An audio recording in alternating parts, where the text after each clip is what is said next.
Oh yeah, y'all know what it is. Y'all see that shit right there? Y'all see that shit right there? Y'all see what that shit says? What do that say right there? In the new. Yo, as always, go to 3kingboxing.com for the latest grades. What's going on in the sport of boxing? Now, understand something here, people. It's not gonna be what y'all think. All right, let me make that perfectly clear to y'all right now. This is not gonna be what y'all think. This ain't gonna be us, like celebrating and all that. We already told y'all how this fight could go.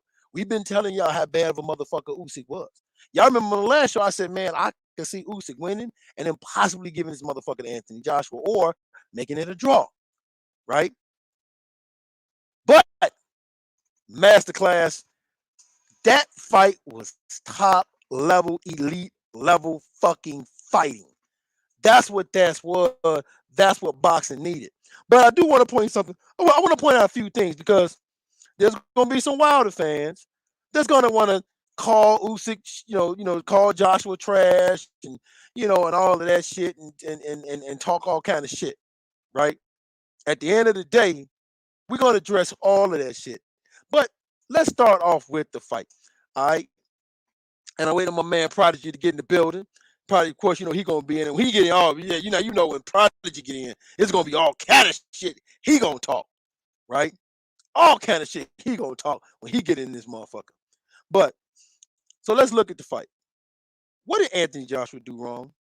Anthony Joshua tried to box with the boxer. Now, what did I tell y'all? I told y'all. I said the problem that Anthony Joshua's gonna have is if he tries to box. I don't know if he has a pure boxer's thought process to be able to do it and defeat Usyk, who's a pure boxer. That's right, my man JD said, we in these motherfucking streets. AJ was eating straight lefts like a starving fat motherfucker getting his order. Exactly, man. My man Heisenberg said that goddamn 2K was right again. He put $5 on it. Hey, Heisenberg, if the nigga was right, why you only get $5? Nigga. Hey, it is what it is, man. Hey, at least the nigga did something, bro. Yeah. Niggas gonna take what we say and then not give credit. That's how it work any goddamn way. So I'm good with it. Appreciate it, Heisenberg. You know what I'm saying? That nigga JL Davis said AJ was eating straight lefts like a starving fat motherfucker getting his order at Wingstop.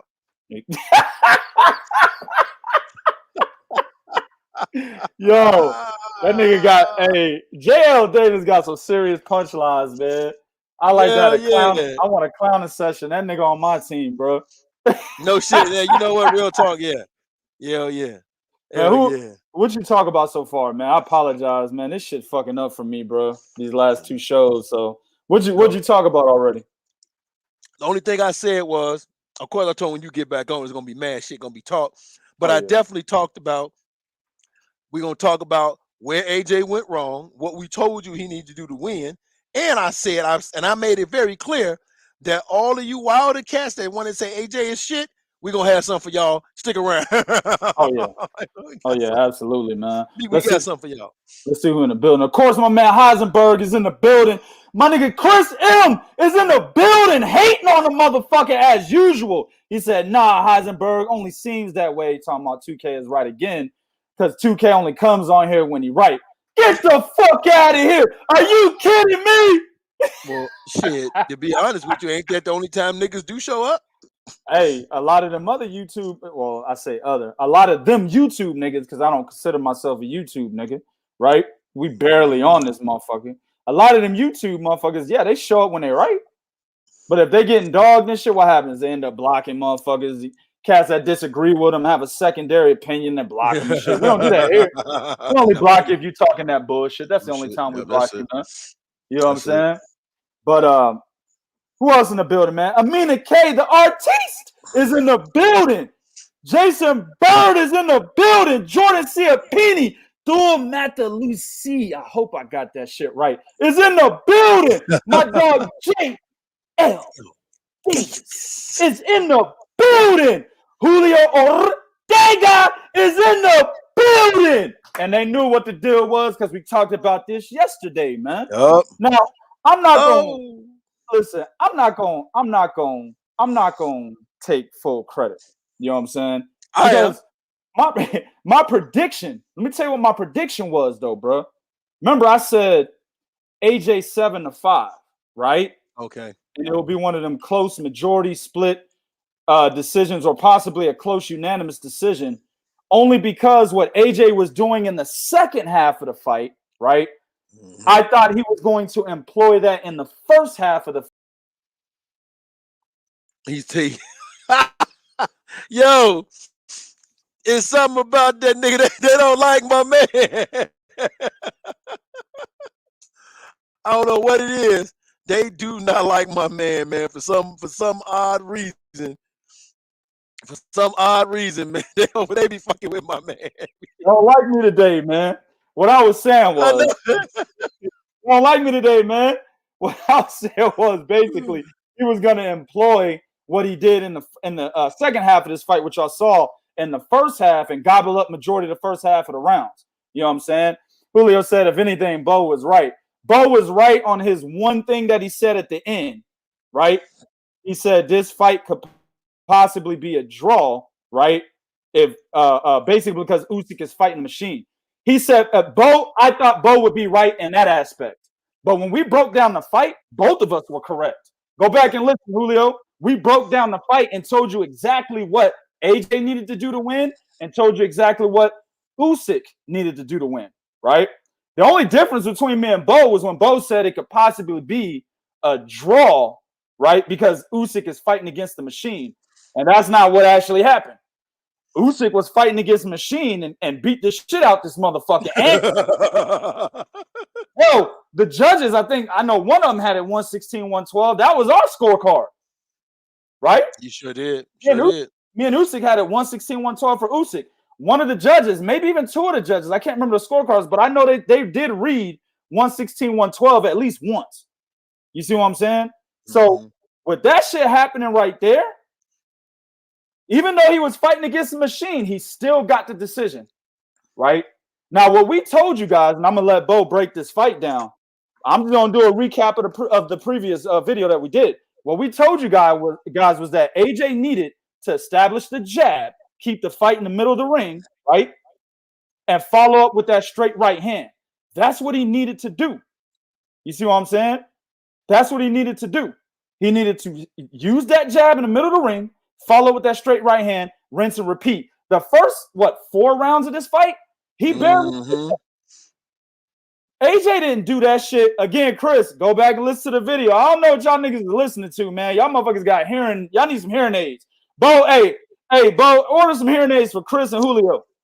I never said AJ was gonna kick Usyk's ass. I said I started the prediction video saying don't sleep on Usyk. That's exactly what I said. I said Usyk is going to give him trouble. Started off that way. All we said is that Anthony Joshua needs to establish a jab and set up the straight right hand early so he can gobble up the first half of the fight. And then in the second half, he only needs to win 2 rounds. If he gets 5 out of the first 6 rounds, all he needs is 2 in the second half. Because, Usyk, he literally picks up the pace in the second half of fights, right? That's when he's actually a better fighter, is in the second half of fights. You see what I'm saying? So he said that he needed to gobble up the first half of the fight. Hell, Roy Jones said the same shit in his prediction before the fight. He needed to gobble up the first half of the fight. That way he has an insurmountable lead going into the second half where Usyk is better. That's what we were saying. Usyk, on the other hand, we said, hey, this motherfucker needs to keep it moving. Usyk did exactly what we said he needed to do to win this fight. He did exactly what he needed to do to win. Anthony Joshua started doing what he needed to do to win after the 4th round. That's when he started doing it. But then it was a little bit too late. Now, one thing I will say, and I won't get too far into this breakdown because I want Bo to do it, and I'll go in after him. One thing I will say about Joshua is that this motherfucker adjusted when I didn't think he could do so. Yeah, he did. The whole reason why I wanted Joshua, for his sake, not me wanting Joshua to win, I don't give a fuck who wins. Actually, if I wanted to pick somebody off of, heart, I would have wanted to pick Usyk because I fuck with Usyk because Usyk don't duck anybody, right? Usyk is a motherfucker from the cruiserweight division that fought every goddamn body. I went over that as well in the last video. Fought every goddamn body and then moved up to heavyweight. And then I spent years arguing with niggas, letting them know, hey, Usyk going to heavyweight is not a bad thing. I would say them niggas at heavyweight need to watch out for Oleksandr Usyk. I was always saying that shit, bro. And what motherfuckers come back and say? He's too small. He doesn't have enough power. He'll get knocked out as soon as Anthony Joshua lands a right hand. Deontay Wilder will put him in a coma. That's the type of shit I was getting back. So hearing that from dudes that claim that they're boxing enthusiasts, I started to side a little bit with Usyk and wanting to see him be successful at heavyweight because basically I know what the fuck I'm talking about when it comes to boxing. So if I wanted to pick anybody, based off of, if I had an affinity for somebody, it would have been Usyk, honestly. But I just felt that with so much on the line, Joshua was going to implore what he did in the second half of the fight in the first half so he can gobble up the first half of the fight and then lose the second half, but still have enough ammunition to get a decision. That's what I thought was going to happen. But it didn't go that way. He took too long to do what he was supposed to do. How did this fight go, Bo, in detail? This fight in detail went in waves. And you had one fighter that had more waves than the other fighter. First off, how it started right for Usyk, which is he came out right away and he used his athleticism and he used his pure boxing build and ability, meaning he used his footwork and he was the faster fighter. I think Anthony Joshua did not know how quick Usyk hands could be until he started getting countered, right? Then you had the wave where Joshua realized instead of just trying to throw hard punches, he had to just touch this dude. I got to just try to touch this dude. Right. That's it. I got to get close to try to touch him. Now, Joshua showed me more athleticism than I'm used to seeing, but he had no choice because of the guy that he was against. Now, the other wave of this fight happened when Oleksandr Usyk realized, because there was a point, I forget what round it was, when Joshua was getting to him pretty good because Joshua made the adjustment and he started throwing the hooks to the body. 2K was screaming. Me and 2K was on the phone. He was screaming the whole time. Stop the head, nigga. Go at the body. Stop the head. Go at the body. So he started hitting him on the body. Where Anthony Joshua made his biggest mistake, he never once tried to implore his size properly. Meaning he never once tried to back this nigga down up against the rope and jump on him. That was so freaking important. And then he kept pausing. Every time he had success, he paused. You don't pause against a guy like Usyk because he has the experience and the ring IQ to know that if you do one thing, I got to do three. If you do two, I got to do five, right? So you had them waves going. Then the second half, the best part of the fight to me is when you had one guy with a cut eye and one guy with his eye swelling up. Billy Joe Saunders, I hope you was fucking watching. I hope you was fucking watching, Billy Joe. Okay. All right. Hey, it don't matter. It don't matter. I got my millions, mate. He's done, bro. He's done, right? He's done, bro. You had a situation where Anthony Joshua knew that he had to win this fight, and he tried to fight like it. But the biggest problem was he was in there with a guy that also, what I tell you, I said the problem with Usyk is that dog in this motherfucker. Remember what I told y'all when he told Gavazic, is interim, all right, motherfucker, bullshit. Is world champion. Right. He believes that to his fucking core. Either you are or you aren't. Either you will or you won't. Either you do or you don't. He don't believe in that in between and that maybe shit. To his fucking core, that motherfucker is either I'm the best or I'm not. That's it. And I believe I am the best. So when he got in there with Joshua, and give Joshua credit, Joshua tried to fight back. But once Usyk realized that Anthony Joshua not trying to hit me hard, he's just trying to touch me. Then he started countering Joshua with what? Footwork, head movement, feints. Footwork, right. Head movement, feints. The straight left hand, just like J.L. Davis said, the straight left. Listen, he was feeding Joshua that straight left hand as if Joshua was a motherfucking was a motherfucking meat eater looking for steak. Oh yeah, here you go, nigga. He want some more steak. Right. He was feeding it to him left and right. But the biggest error Anthony Joshua made was, and I told y'all, if Anthony Joshua tries to fight a technical fight, he doesn't have the thinking capacity to fight a technical fight as Usyk. Case in point, when Joshua would throw that motherfucking right hand and land it, he never came back with another punch. Usyk Exactly. threw combinations when he landed on Joshua because he realized every time I hit this nigga, he freeze. Joshua, when he landed the right hand, he froze Usyk, but he didn't come back with nothing. So Usyk had he never gave Usyk nothing to worry about. You can never have a fighter like Usyk in the ring with you with nothing to fucking worry about. If that nigga ain't worried about nothing, that's a problem for you. So at the That's end right. of the day, it was the master class of Usyk that was able to overcome an Anthony Joshua that was still trying to figure out how he wanted to fight. But I give Joshua credit. He made the adjustments like 2K said. He started going to the body. He started using the jab. He started throwing the right hand and landing. But the problem was because Joshua isn't used to just touching you and more like hitting you to hurt you, he doesn't know what to follow up with. When you go to land a hard punch, you know what to follow up with. I'm gonna throw a hard right hand and a hard hook. But when you're just looking to touch a motherfucker, you don't know what to follow back up with. Why? Because your balance ain't what it used to be to do shit like that. That's right. So yeah, so I mean, great fight, and hey man, my hats off. That's elite level fighting. And for all you motherfuckers out there, and yeah, I'll say it, Oleksandr Usyk officially has a better resume than Ah, Deontay hold on. Let's Wilder. stop. Yeah. We'll get to that. The thing is in this fight, the tell in this fight, man, was that, like I said earlier, man, Anthony Joshua was doing too much waiting. And like I said on the previous show, and Bo agreed, if Anthony Joshua waits for Oleksandr Usyk, you give a cerebral, high-level IQ fighter like Usyk an opportunity to think. If you give a high-level IQ person or fighter a opportunity to think about what they're going to do next, you're in trouble. It's exactly what I said verbatim, right? So I said, as soon as the bell rings, Joshua needs to pump the jab and keep the jab out there. One thing that we missed in the last video was talking about Anthony Joshua's stamina, right? Anthony Joshua has stamina issues. Now, what I'll say in this fight, I really didn't see that until like the second half of the fight. You know what I'm Yeah, saying? Like yeah, towards like almost the championship rounds. It was like round 8, 9, maybe, right? 9 is 10, 11, 12 are considered the championship rounds, right? So maybe 8 or round 8 or 9 is when Anthony Joshua possibly, you could say, had stamina issues. Round 12, he was just getting his ass whooped. I don't think he was tired, but he was just getting fucked up in round 12. Oleksandr Usyk did what he does best, as we mentioned before.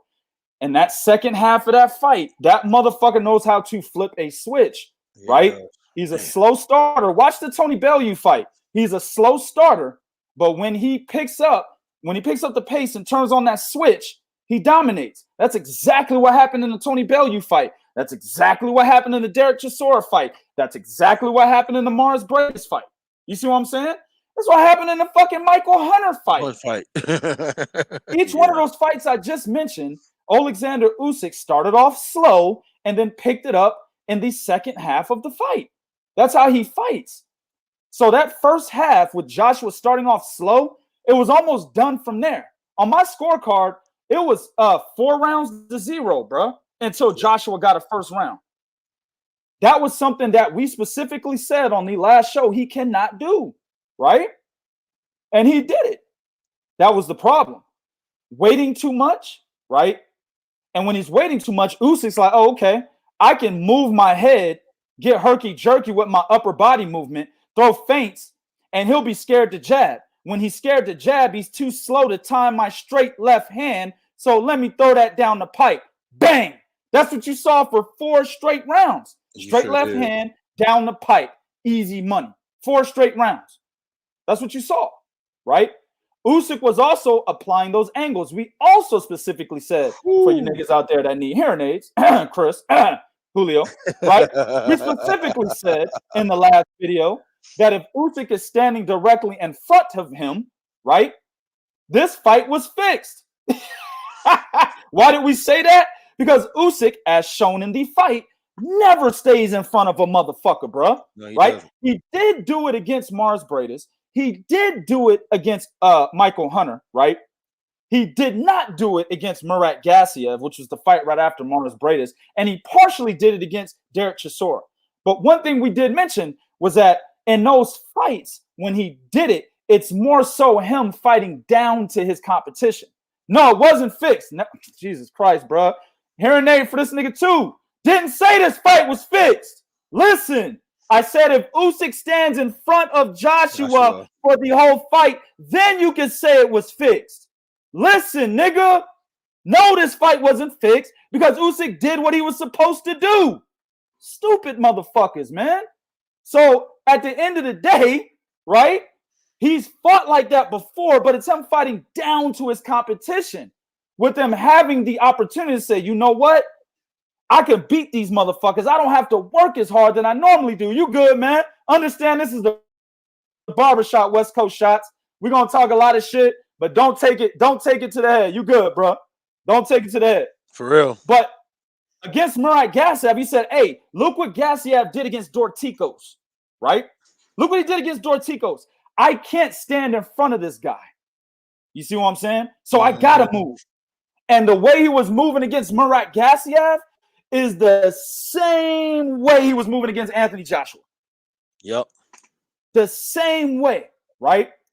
The same way he was moving against fucking Murat Gassiev is the same reason why I kept telling niggas for years to come, bro. Years that Oleksandr Usyk was going to be a problem at heavyweight. That movement is unparalleled. Tyson Fury can't move like that. No, he can't. Who can move like that at heavyweight? Who? No. And then in the second half of the fight, right, Bo? You saw that Usyk can take a punch. You saw it. Joshua started adjusting. How did Joshua start adjusting? He was measuring Usyk's straight left hand. He understood that he wasn't fast enough, right, to parry it, to do a catch and shoot, right? So he said, let me measure it. Let me create a little distance, right? I'll throw my jab out there because every time I throw my jab, he's going to come down straight down the pipe with the straight left hand. So I'm going to throw a little measuring jab, but I'm going to put all my energy and slipping that bitch and coming straight down the middle with my own straight right hand. Yep. And that's exactly what he started doing in round 5. Usyk would throw that punch. We've seen this shit a few times in this fight. Me and Bo were like, damn, there's another straight right hand. Stopped him dead in his tracks. He kept saying that in the second half of this fight for Joshua, right? Usyk would throw that, or Joshua would throw that jab. Usyk would be like, there it is. Throw the straight left hand. Joshua slips it to his left and already has that straight right hand coming in at home plate. Already. That's how he was adjusting. He then started moving forward towards Usyk, backing Usyk up. In the first half of that fight, Usyk was backing Joshua up. And what did we say in the video yesterday? Joshua can't fight backing up. He can't try to box him like he boxed fat ass Andy Ruiz. These are two different guys. Bo said that Usyk is extremely more athletic than Anthony Joshua, which I agree to. He also said that Anthony Joshua doesn't have the IQ to be able to outbox Oleksandr Usyk, which I fucking agree to. He doesn't have the feet, right, to move around the ring and be able to get away from Oleksandr Usyk, which is what I said and Bo agreed to, right? But this is exactly what he was doing in the first half of the fight. So whenever this nigga, I'm watching him, I'm like, jab, Asbo, jab, jab. Why are you standing there looking at him? Jab, you got a jab. That's what, honestly, in my opinion, that cost him the fight. Because if you look at the scorecards, 8-4, and I can't remember the other one. But if you look at the scorecards, 8-4, that's 116, 112. Give Joshua, right, 4 of those first rounds, bro. He wins the fight. The 4 of the first 6 rounds. He wins the fight.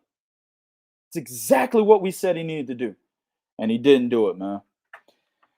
Bo, Oleksandr Usyk is the man right now. Now, you said something. to try to piss everybody off, right? You're gonna piss some niggas off, and this is the part of the podcast where we're gonna make everybody fucking mad, right? So I'm gonna start it off with this right here. 116, 112.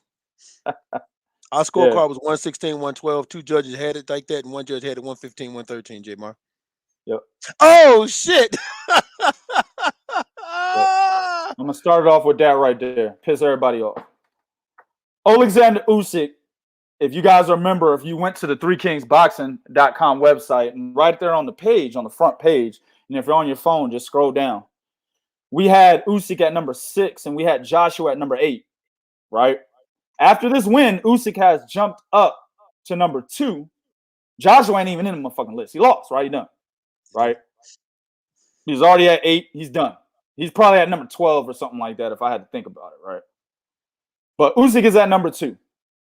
Now, I know niggas going to be like, why the fuck Oleksandr Usyk over Errol Spence, right? Hello, 2 divisions. No, they don't know this, though, bro. This is the problem. This is the problem, fam. This is the problem. Oleksandr Usyk jumps up to number 2 because of his body of work.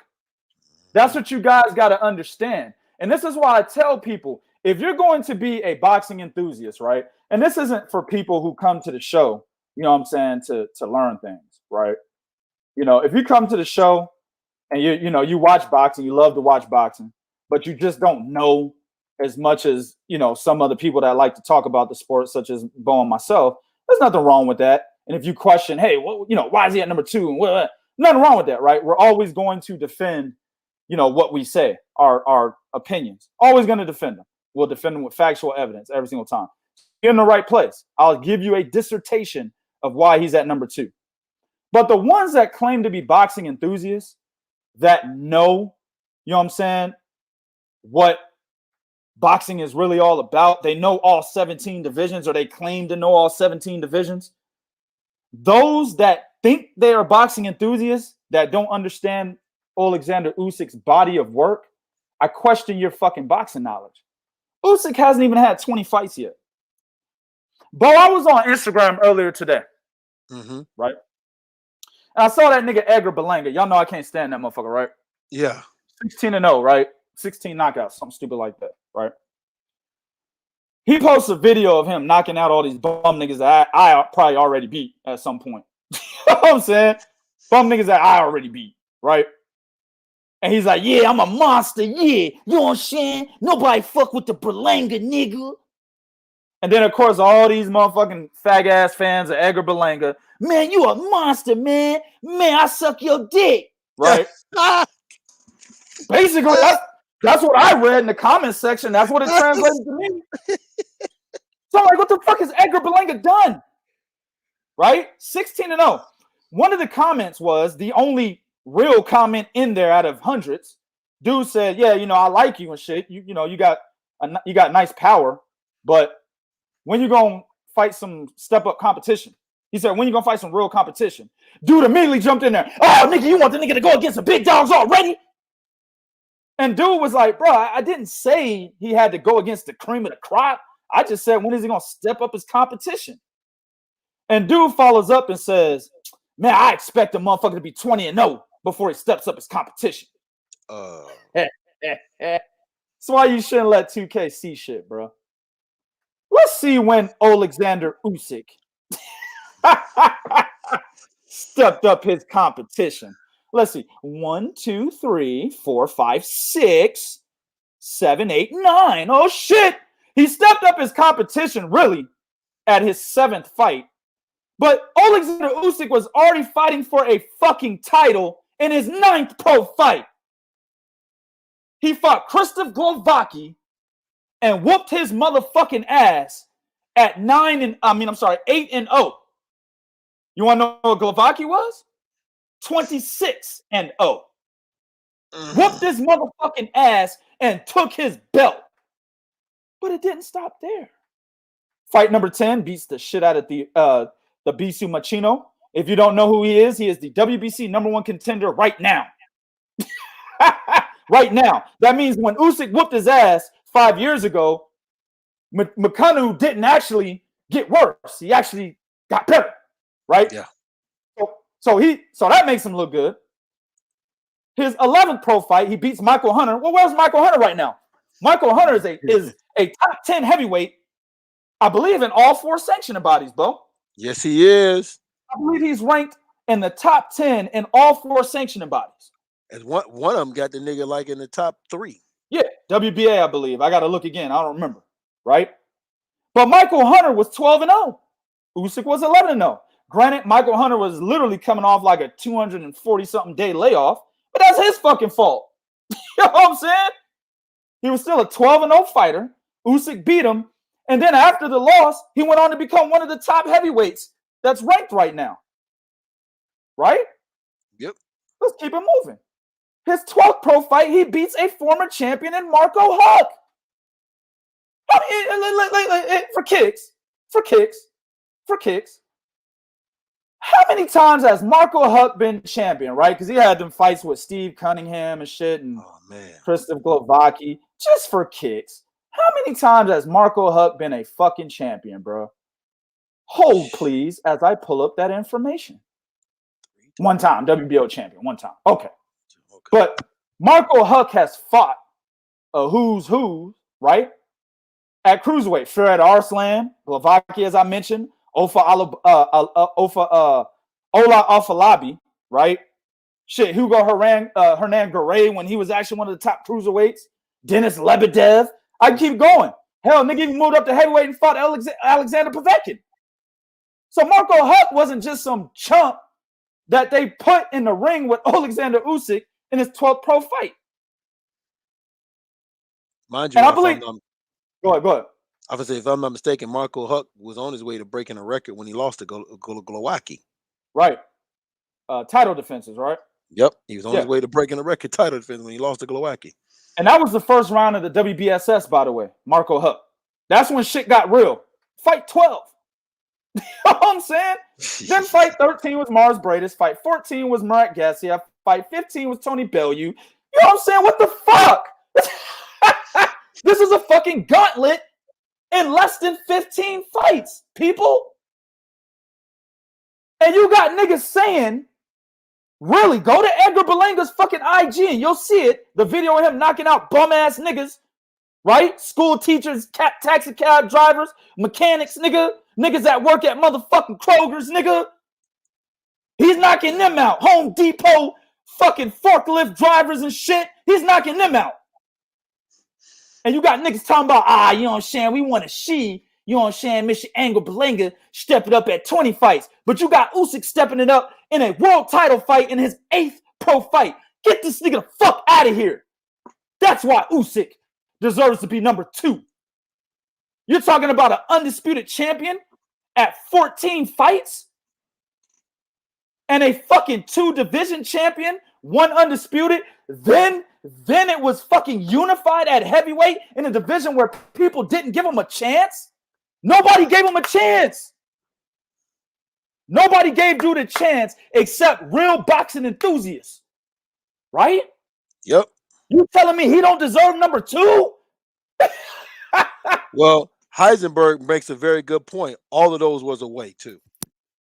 Good point, Heisenberg. Exactly. All of them was away. He traveled the world, which Bo made another good point. That's why I fuck with Bo. He made another good point. He said Usyk don't give a fuck that he's in the UK because this nigga has traveled the universe. Yep. As many times Usyk has fought away, this nigga's an astronaut, bro. Put the spacesuit and the helmet on this nigga. You know what I'm saying? That's how many times he's been away from home fighting motherfuckers. Proving himself in under 10 fights, in under 15 fights, and just did it in under 20 fights, that he's a bad, bad man. Yes, sir. So he shouldn't get number 2. I like Errol Spence. Sure. Errol Spence is the man at welterweight. Absolutely. But he's at welterweight. Is Errol Spence's resume better than Oleksandr Usyk? No. After what I just told you guys, after what I just went over, is his resume better than Oleksandr Usyk's? Bo, what do you think? No. No, it is not. Errol Spence didn't beat no unified champion yet. He beat one champion, right? Kell Brooks. Yep. One champion, one active champion. He beat Danny Garcia, former champion, Sean Porter, former champion. Well, Sean Porter was a champion when he beat him. 2 champions, excuse me. I know. That's why I was like, is it one champion? Yeah. I just had to remember when you said Sean Porter. Yeah, I had to remember it. Sean Porter was WBC, right? So that's 2 champions. But Oleksandr Usyk moved up in weight and beat the top dog. Now, a lot of Wilder fans gonna be like, you know what I'm saying? Nah, nigga, nah. Top dog right now, motherfucker Deontay Wilder. I don't know where the fuck you get that from. First of all, right now, Deontay Wilder doesn't have a fucking belt.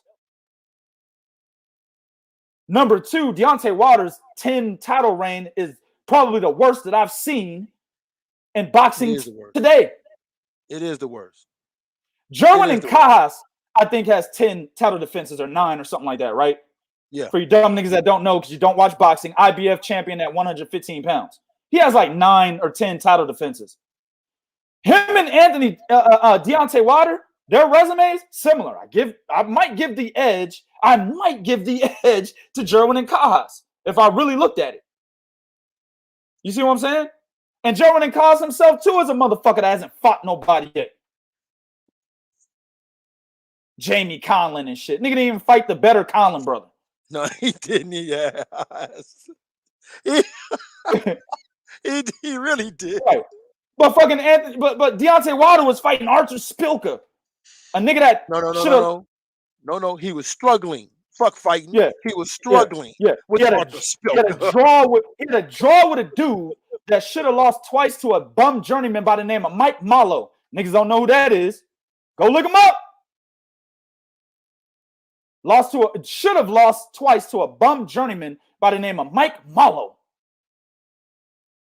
And had a draw of a scorecard by the time he knocked him out. Struggled against Johan Duhaupas. Kept getting hit by uppercuts against Eric fucking Molina, a guy that Chris Arreola knocked out in the first round previously. Yep. So Deontay Wilder's 10 title reign was trash. Plain and simple. Get mad if you want to, nigga. Give a fuck. Hey, Bo. Wait a minute. What do I say to niggas that's gonna get mad at anything I fucking say? What do I say to these niggas, bro? I don't give a fuck. Yeah. What? Give a fuck. Exactly. So, back to my original point, Oleksandr Usyk, who goes through a fucking gauntlet at cruiserweight to become undisputed champion, moves up in weight and defeats immediately in just 3 fights there, right? His 3rd fight there. Defeats the top dog, and he beat his ass. It wasn't no situation where the nigga was out there struggling. Oh, the nigga was, going back to the corner. Fuck, I don't know what to do. Oh, had to dig down deep. None of that. None of that, bro. Went out there, traveled again. A real-time 2021 astronaut in this bitch. Traveled again. And whooped his ass in front of all his bitches in the front row. All of them. Every last one of them. Every last one of them. All 15, 20 of them in the front row. Whooped his ass. And his top bitch, Eddie Hearn, was on the motherfucking mic crying. Well, we got the rematch clause. I just gave him money, man. Why would he do this to me? I just gave him a lifetime contract. Why would he do this to me? Right? Oleksandr Usyk, he almost got number 1. Cats that have a problem with me putting him at number 2, he almost got number 1. Yeah.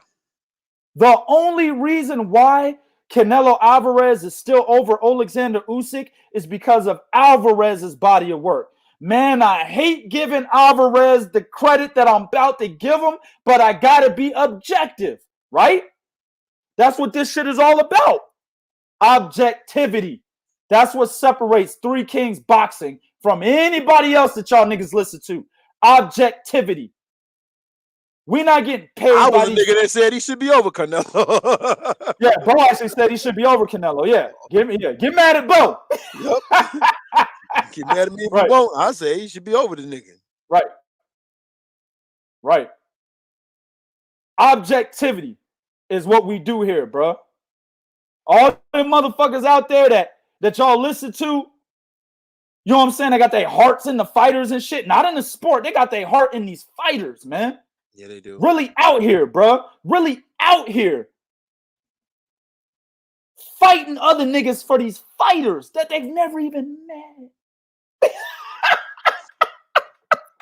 Or they might have talked to these niggas in an interview once or twice, and then they're ready to go to death with these fans out here in these streets, bro. Well, you know, nigga did a live stream and said, "What's up, champ?" And he said their name.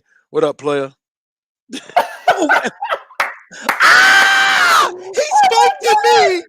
He spoke. Oh my God! Oh. The nigga nutted right there. He busted a nut right then and there. It was like on some Prince Michael Jackson shit what he used to do to his fans. That's what these boxers are doing to these boxing fans that y'all niggas listen to. Y'all actually spend time going to YouTube. You know what? It's my fault, Bo. It's my fault because I'm not active enough on YouTube, Bo. It's my fault. Yeah. I can't get mad at them. Yeah. I can't get mad at them, dog. It's my fault. You know what I'm saying? I got to be more active. We got to be more active on YouTube so that these people can have somebody to fucking listen to. That is objective. Shout out to West Coast Shots, put $10 on it. He said, I got Usyk pound for pound number 1 and Canelo number 2. Who do you think is Usyk's toughest fight at heavy? Tyson Fury. That's the easiest question to answer. Good shit, West Coast Shots. Good shit. Because Tyson Fury, what we said Joshua needed to do in the first half of this fight, Tyson Fury is going to do that for 12 rounds. Yes, he is. He's going to try to keep Oleksandr Usyk on the end of his fucking jab. The difference between Tyson Fury and Anthony Joshua, Fury can fucking move. He can fight off the back foot. He can move laterally around the ring. Hell, this nigga can be shuffling sideways and still throwing punches. That's the difference. So Usyk would be chasing that man. He didn't have to chase Joshua. I told you guys again in the other fight, in the other video, if Joshua tries to move around the ring like against Usyk like he did against Andy Ruiz, Oleksandr Usyk was going to cut off the ring. What happened in this fight, Bo, when he tried that? Oh, man, he cut off the ring bad, too. Cut the ring off easily in the first half of the fight. Bad. Easily. I mean, I don't even think he was really trying to do it. It just was second nature. Because Joshua's feet aren't that good. Joshua's feet are so bad, and he was really trying to box Oleksandr Usyk in the first half of this fight, that Usyk cutting off the ring was like second nature. He wasn't even trying to do it, bro. No, he wasn't. He wasn't. He wasn't. It was, and you know, the funny thing, and this is something I want all you guys to understand, right? Understand one thing. This whole fight, Oleksandr Usyk never lost control of the space he wanted. He never lost control of space. And what I mean by that is when he got hit, well, one time Joshua hit this nigga, clipped him pretty good, shook him up. Usyk never lost control of space. What I mean by that is he never got himself in a position to where he was at a disadvantage, where he was no longer in control of being able to shift left, right, or go forward and hold Joshua and move. He never lost position of his space. So when guys go up against the ropes, understand when you go up against the ropes, you're losing position of your space. Because why? You can't go back, and if you ain't got the footwork, you can't go left or right. Yep. And Usyk got on, and he was going side to side, side to side. He never got back on the ropes and stood there. No, he never planted his foot and let his calf touch that rope. That nigga went side to side, side to side. Sure did. Exactly. And again, man, that's what we said in the other video. I keep going back to the other video because me and Bo said so much about this fight, right? What did we say, Bo? Creating space. Didn't we say that? You sure did. We said it. Creating space. That's what we said. I mean, why don't they just hire us? I know we gonna curse and shit. What's up, man? Like they do it on Triller. Hey, right, they do it on Triller. They said they let them niggas smoke weed. Right. We ain't gonna even do that. You know, Oscar De La fuck smoking weed. Oscar De La Hoya did an 8-ball in the back, bro. No shit. When he was on the broadcast, this motherfucker did an 8-ball. This nigga did about 8-9 lines of coke. Right. before he got out there. Now the only thing we might do, you might see us, fucking the card girls and shit if they got big titties and shit. Damn. Be like, oh, well, the card girls ain't here today. Oh, shit. That nigga Bo down there. Where the hell is Bo at down there with 3-4 car girls? Nigga, get your ass over here, man. The show about to start. Like, Word look, up, girl, man. I took that, I took that cocktail Viagra. You ever had it? You ever be with a nigga with cocktail Viagra? Let me show you what that would be like. Oh shit! That nigga sperm is the birth control. Telling you, dog. Man. Next thing though, bro. Next thing, man. Usyk has a rematch, or I'm sorry, Joshua has a rematch clause. And we're gonna talk about this pound for pound list. I'm gonna spend some time. Hold on. I'm gonna spend a little bit of time towards the end of the show, because I know there were some questions on like Tyson Fury being at number 10 and Terrence Crawford being at number 6. I'm gonna address those questions if I remember at the end of the show. But we're gonna move on to the next topic. But Usyk, man, rematch clause for Joshua, man. What you think, Bo? Can he do it again? Yes. Usyk is not Andy Ruiz, meaning that he's not a cat that can lose focus. And honestly speaking, I think I still think there's a better version of Usyk you can see. Okay, there's a much better version of him you can see. Understand something? Anthony Joshua didn't make. People say, "Well, Joshua made a judgment when he fought Andy Ruiz." No, he didn't make a judgment when he fought Andy Ruiz. He just fought an Andy Ruiz that was way lesser of what he was when he first met him in the first fight. Well, you're not gonna get there with Oleksandr Usyk, because Usyk is a guy that knows and he understands. Mind you, when he became undisputed cruiserweight champion, he could have chilled there. He did not. Yeah. He challenged himself. Right. And I think he fought Tony Bellew. He went to the heavyweight division and he challenged himself. The biggest mistake everybody made with Usyk was they allowed Oleksandr Usyk to get them fights in at heavyweight and get acclimated to that division. That was the biggest mistake. Joshua should have jumped on Usyk the minute he was talking about coming into the division. Should have jumped on that nigga. Should have jumped on him then. Okay. Right. So no, yeah, I think he can do it again, because that's not the end of Usyk's ceiling. And also, I don't think we'll see a better Anthony Joshua. The Joshua we saw tonight, the Joshua we saw against John Ruiz, is you're never going to see a better Anthony Joshua. Now, if Joshua tries to employ the tactic of being the bigger man, that still works against him. Why? And somebody said it earlier, I think it was my man Julio Ortega. Joshua is scared to lean in. Joshua, as a bigger man, is stationary, tries to fight as the bigger man. Well, who does that work for? That works great for Ugas. I mean, or Usyk. That works great for Usyk if Joshua comes in and tries to fight like a stationary big man looking to throw big shots. Well, shit, he makes it easier for him at that point. That's so right. I definitely think he could do it again, man. But when you get a chance, man, I want to address that nigga Ashante L. No, we're gonna get to it. Let me say my shit real quick, and we're gonna get to that nigga, man. Look, man, Usyk, like you said, the key thing is Usyk is not Andy Ruiz. When has Andy Ruiz shown that he is has a high level IQ? Right?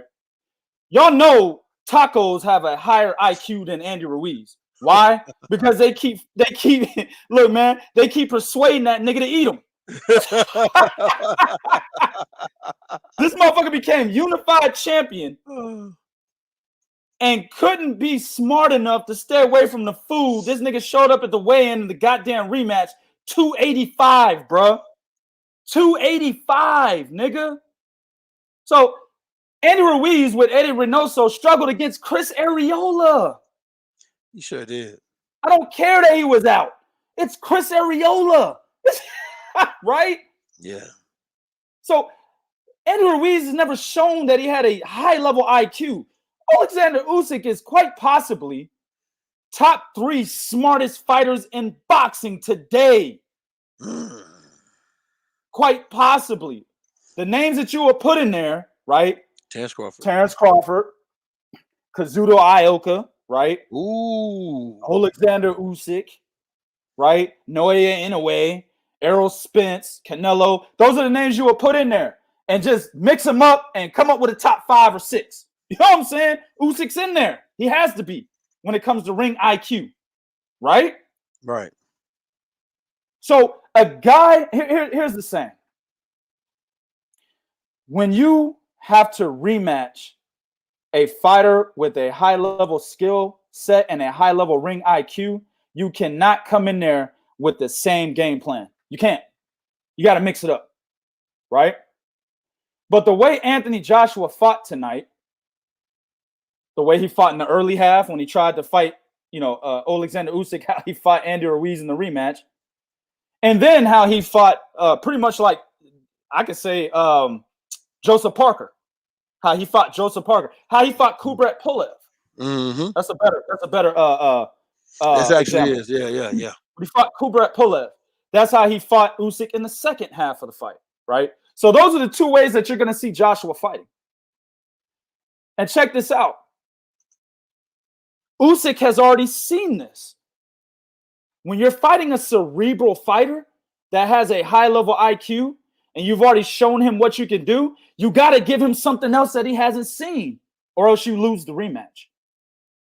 What makes it even worse in this case is that Usyk saw the adjustment that Joshua made in this fight, in the second half of this fight, and still won the fight. Yep. He still won with the adjustment. You see what I'm saying?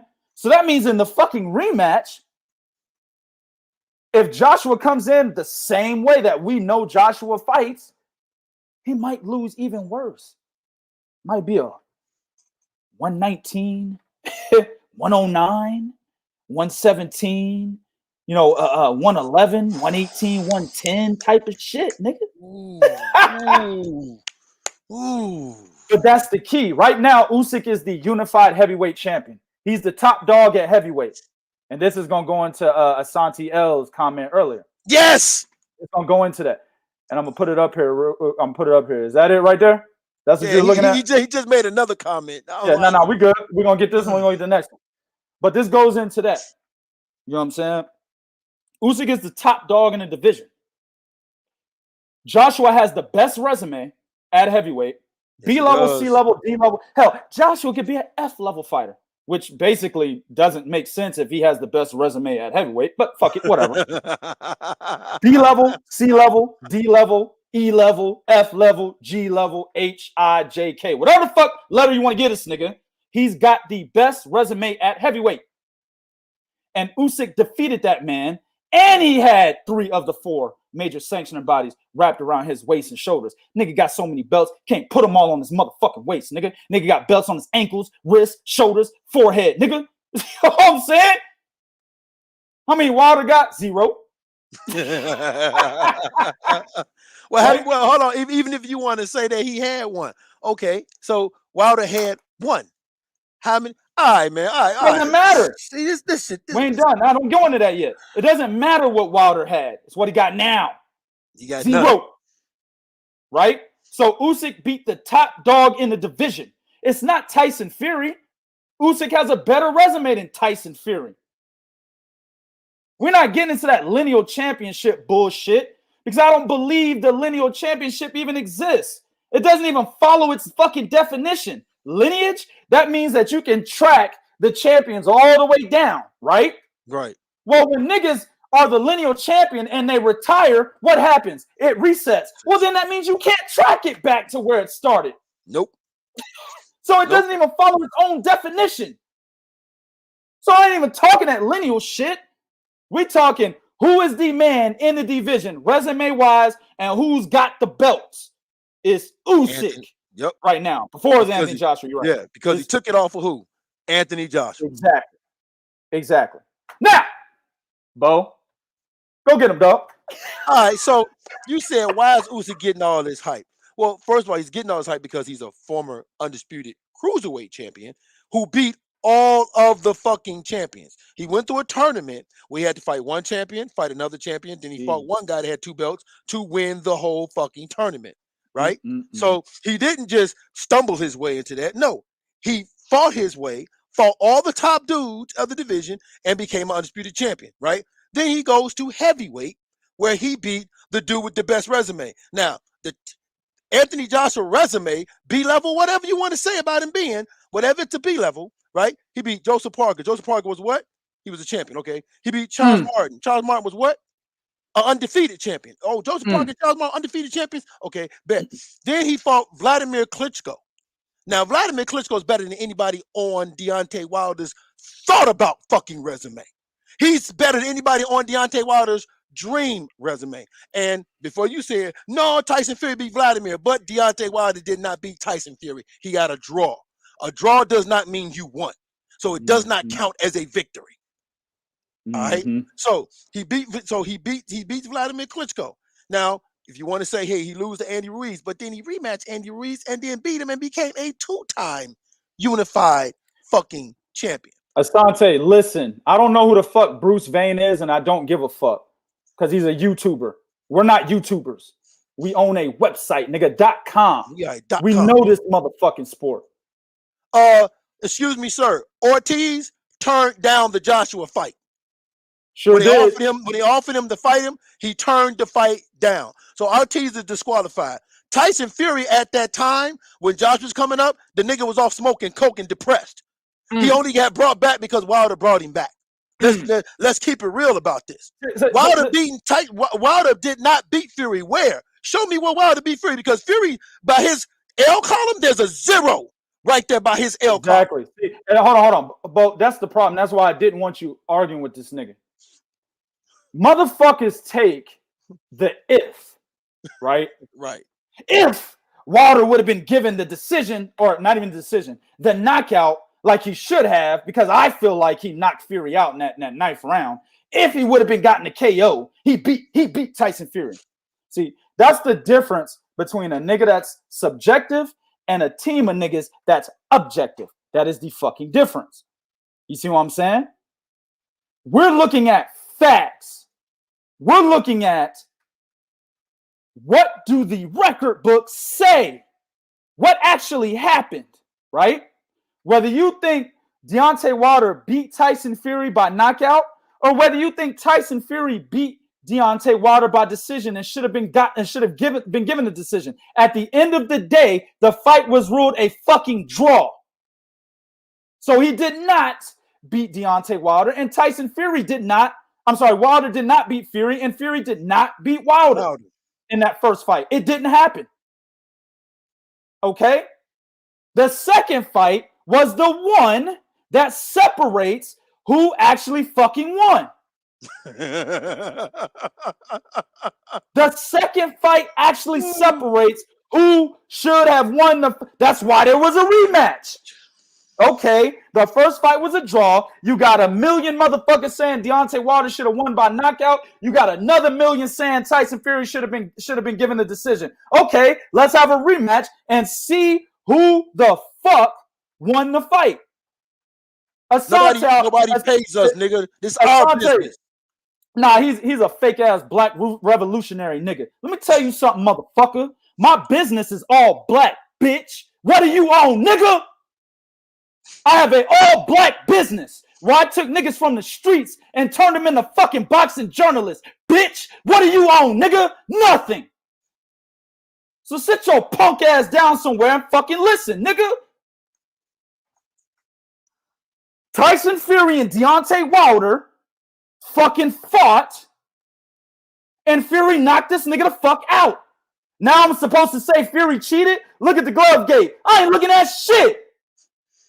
Why didn't Deontay Wilder take that nigga to court and file fucking lawsuit against that nigga for assault then, nigga? Go tell your motherfucking king to take his ass to court and put assault charges on that nigga then. I see Wilder saying that Fury cheated. You right, huh? I see that. But why didn't this nigga take this nigga to court? Why didn't he take him to court? You talking shit. Answer my question, dumb nigga. Why didn't he take him to court? If Tyson Fury cheated and put whatever the fuck y'all niggas said, y'all niggas went from fucking plaster pears to eggs to golf balls to motherfucking baseballs to tennis balls. Then you said the nigga was slapping the nigga. Tell me, why didn't Wilder take him to court? Why didn't he? No response. Exactly. So at the end of the day, Tyson Fury may have cheated, right? Tyson Fury may have cheated, but nobody took him to court and filed litigation against him. Nope. Instead, they filed for a fight again against that cheater. So in that case, get this shit out of my face. Where's the Deontay Wilder's brother said they were going to release a autopsy report. I remember that shit. Supposed to be an X-ray, but the nigga said autopsy report. Right? So where's the autopsy report? Right? Where's that? Where is that? I got dudes that got lines to Deontay Wilder that have told me last year that an autopsy report was going to be released at the end of the year. Where is it? Information about a dent in Wilder's head was going to be released at the end of the year. I don't see that. It's 2021. Where's the information? All I see is a bunch of motherfuckers crying, bitching, and moaning like some of the hoes I used to fuck in the past. You know what I'm saying? And nobody really putting no real litigation on this dude that they say is cheating and literally physically assaulted this man. Instead, there's a third fight. So that tells me there was no cheating. Tells me it's all just a gimmick.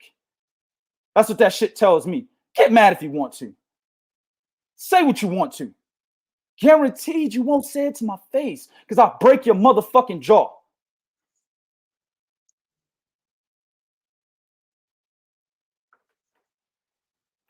No way on God's green earth, right? As Bo just already fucking told y'all. I mean, we can go through the resume. Bo already did. I'm not even going to waste my time on that shit. No way that Deontay Wilder has a better resume than Anthony Joshua. No way. Under what circumstance? No way. How? Nigga. Artur Spilka? Artur Spilka, really? Dude, listen, like I said, get mad if you want. Usyk effectively has a better resume than Deontay Wilder. Yep. At heavyweight, too. So Usyk's 4 fights at heavyweight, it still has a better resume than Deontay Wilder. Why? Because Usyk is way more accomplished and he's a much better fighter than Luis Ortiz, who is the only top 10 fighter Deontay Wilder beat. He's the only top 10 rated heavyweight that Deontay Wilder beat was Luis Ortiz. That's it. That's it. Again, he didn't beat Tyson Fury. He drew with him, then got his ass blasted the fuck out. You know, Fury licking his blood and shit, smacking him on his ass. That's what he did. Shit was embarrassing. It was embarrassing. And you know what? Since you want to go hard for Deontay Wilder, because again, there's no love over here for Tyson Fury. We don't love Tyson. I don't even like Tyson Fury. I don't even Tyson Fury. Listen, Tyson Fury to me is borderline homosexual. This motherfucker is kissing motherfuckers at weigh-ins and shit and picking them up and fucking licking Deontay. Why is this nigga borderline homosexual? Wilder is too. This nigga twerking and shit. You know what I'm saying? So these niggas are borderline homosexual, bro. I don't fuck with these dudes like that. Nothing against gay niggas, bro. I don't roll with gay niggas, bro. I don't do that. You know what I'm saying? I don't give a fuck about Tyson Fury, the person. We're talking boxing. You the one, nigga, that got a love affair with another man. No shit. That's you got a love affair with another man. I don't give a shit about these dudes personally. They don't pay me nothing. Tyson Fury's not giving me money to say that he actually knocked Wilder out in the second fight because he did. I don't need to be paid to say that. I don't need to be paid to say that officially Wilder versus Fury was a draw in the first fight. I don't need to be paid to see that. I don't need to be paid to see Anthony Joshua's resume, look down, up and down his resume, and see that Joseph Parker, right, is better than anybody outside of Tyson Fury and Luis Ortiz that Wilder defended his fucking title against. Exactly. He is. Outside of Luis Ortiz and Tyson Fury, because a draw counts as a title defense. So that counts as a title defense. Outside of those 2 title defenses, Joseph Parker is better than the rest of those guys. He's better than Bermain Stiverne. He's better than Gerald Washington. He's better than Johan Duhapis. He's better than Arthur Spilka. He's better than Chris Arreola. He's better than Eric Molina. He's better than, and this isn't even a fucking title defense here, but Jason Gavern. He's better than Malik Scott. He's better than Sergey Laikovich. He's better than Audley Harrison. He's better than Kelvin Price. He's better than all of them. I can keep going, but the guys that were under Kelvin Price are worse than him. So I don't need to keep going. I don't get paid to say that.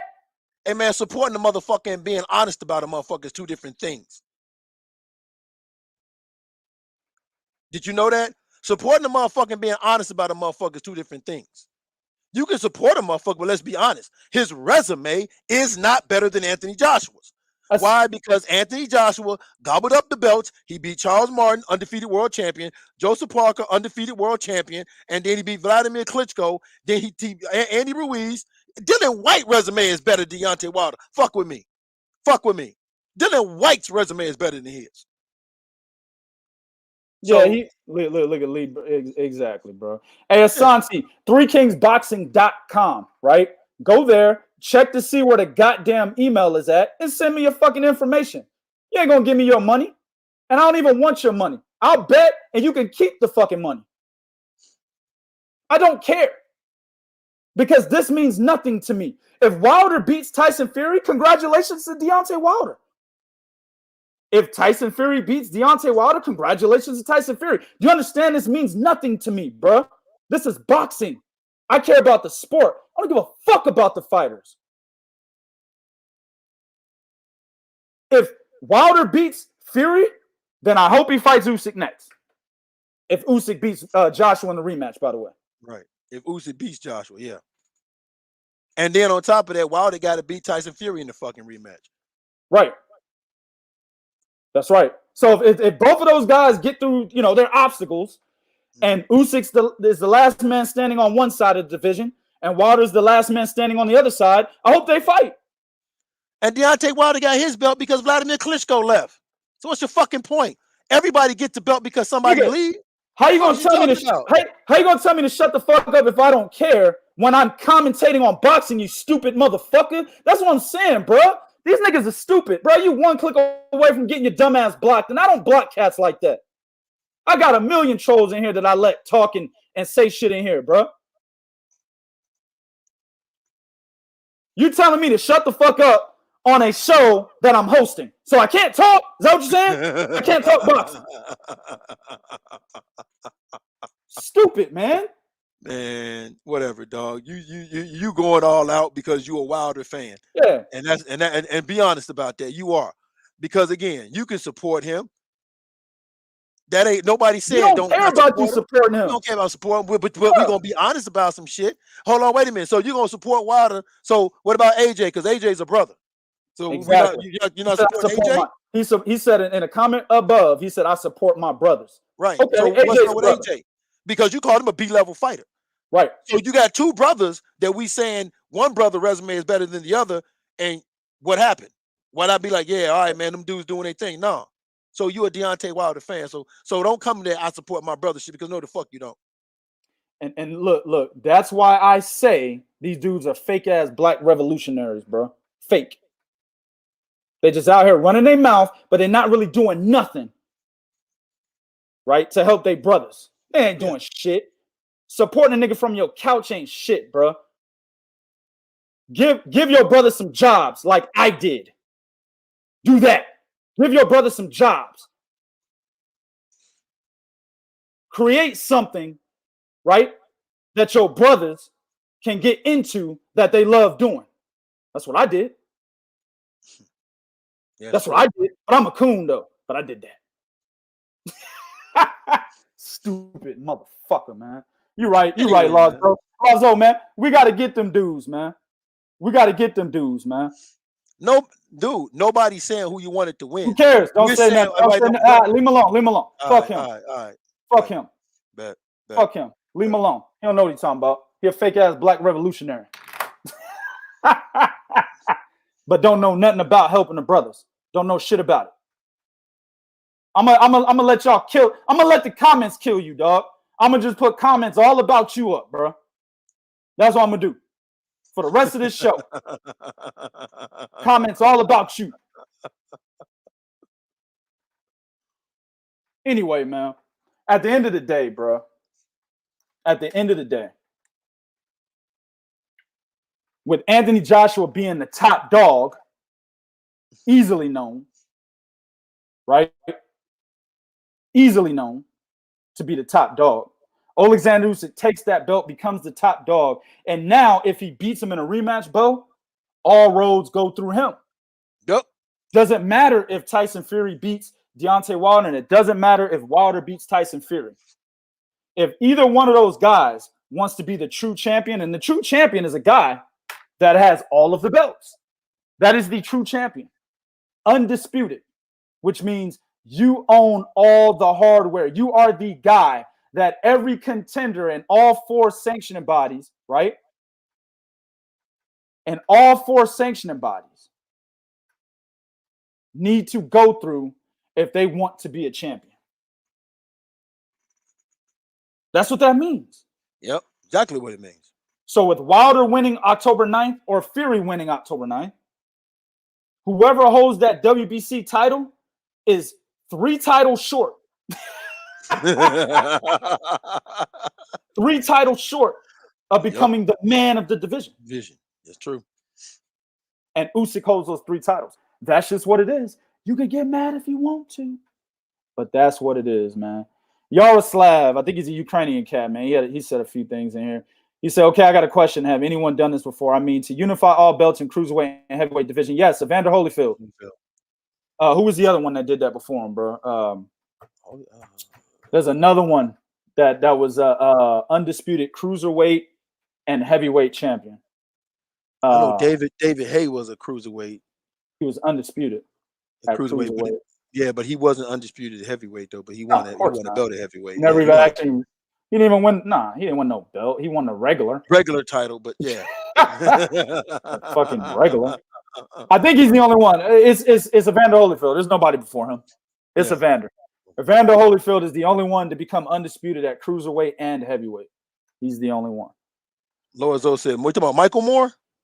Nah, Michael Moore was at light heavyweight. If he's talking about Archie Moore, that's light heavyweight too. Who you talking about, Lazo? But the comments, man, back into the before we close out, man, I'm gonna go back to the actual Three Kings top 10 real quick.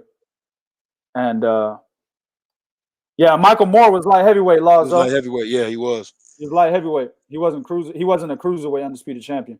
It's only Evander Holyfield. He's the only one. Evander Holyfield is the only one to be cruiserweight in 2 undisputed in 2 divisions, cruiserweight and heavyweight. He's the only one.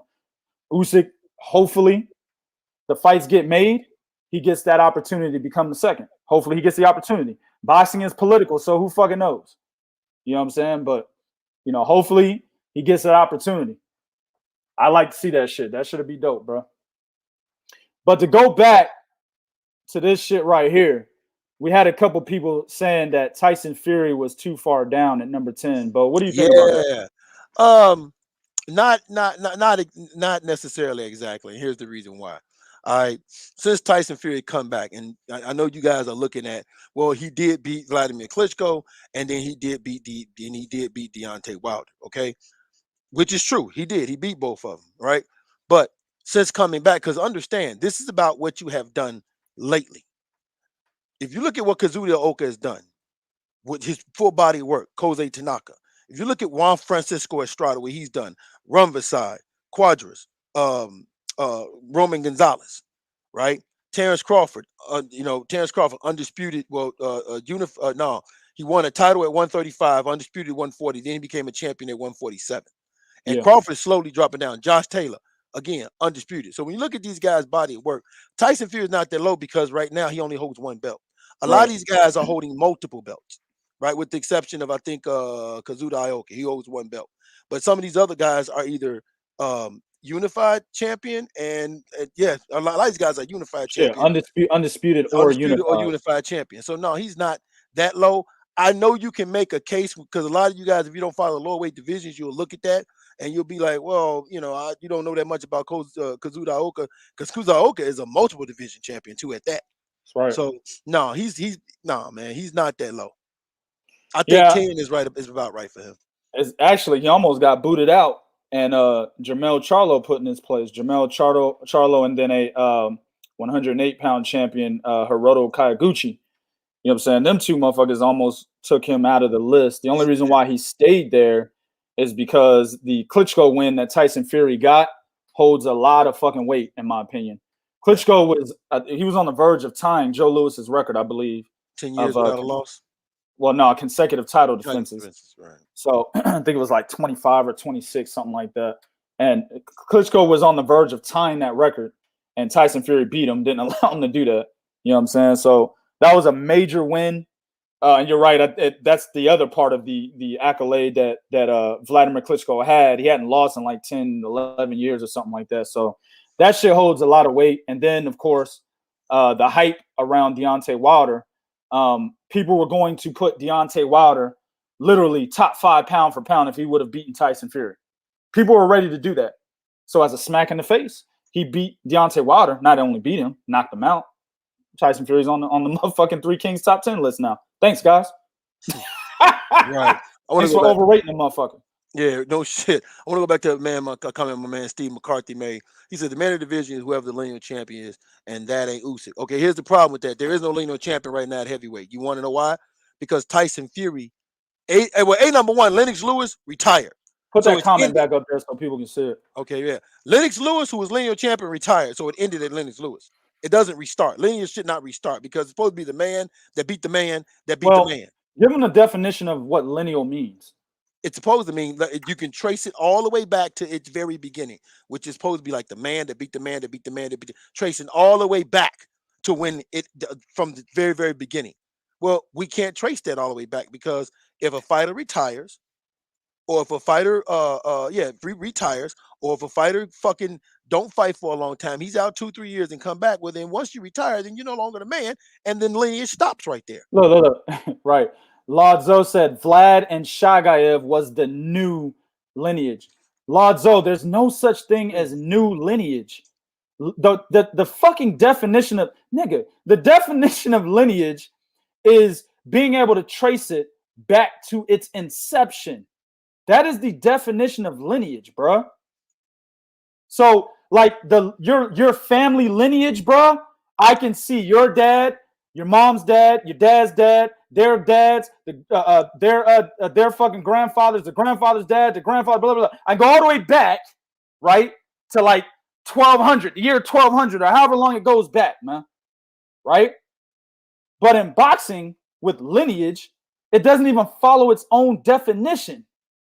Because if a motherfucker retires, you can't trace it back. It's done. It stops because he was never beaten.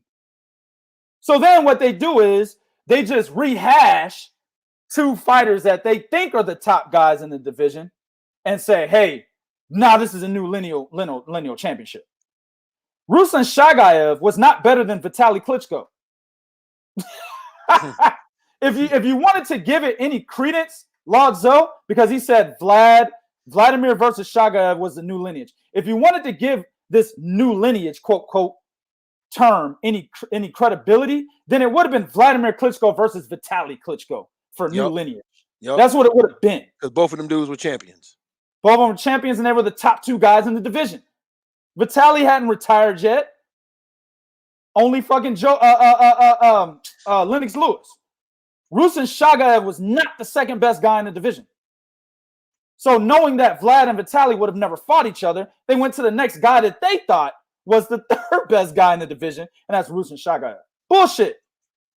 So it doesn't even follow its own definition. It doesn't follow its own definition. Therefore, I don't give lineage the same praise that I would give Undisputed. Undisputed will never go away. Whether you have 1 belt 2 belts, or 17 belts that are seen as let's say in the year 2058, we no longer have just 4 major sanctioning bodies. We got 18 now. Well, in order to be undisputed, you got to beat all 18 of them fucking champions. Or at least fight for all 18 of them belts. Right? It never goes away no matter how many belts you have. At one point when there was 1 belt, Lineal was undisputed. It was the same thing. But times have changed. It's not like that anymore. And then on top of that, the whole thing about lineage can never be traced anymore, right? Because fighters are retiring before they're actually fighting the best. You see that a lot now. Yeah, you do. Or you got guys moving up in weight and not allowing the second best guy to be able to get lineage. You have to be able to beat the man to be lineal champion. That's the definition. Beat the man who beat the man who beat the man. That's the definition. Well, how the hell do you become lineal champion at 140 when Terrence Crawford was never beaten there? How did Terrence Crawford become lineal at 140 when Manny Pacquiao was never beaten there?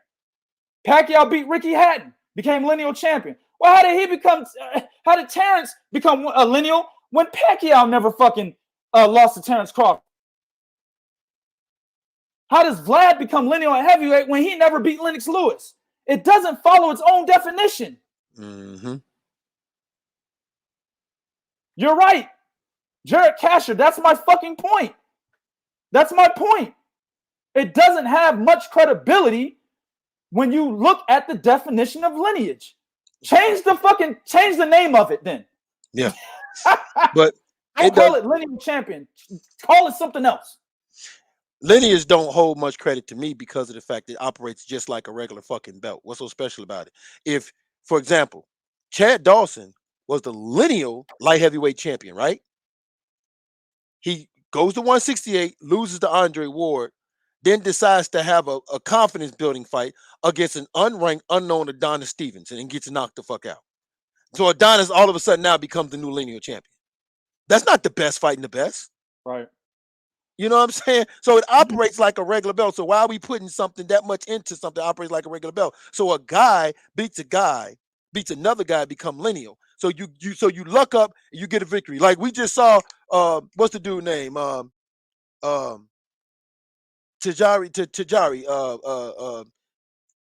Remember the champion who just lost? Kenshiro Taraji. Okay, right. Kenshiro Taraji just lost to somebody. Now let's say he was lineal champion. He lost to somebody nobody knows. But let's say there's another guy in the division who beat all the other champions. You telling me that lineage is gonna outdo a guy? You win one fight. You luck up with one fight. But this guy beats all the other champions, so lineage is gonna outweigh that? No, man. It operates like a regular belt. That's why it holds no weight with me.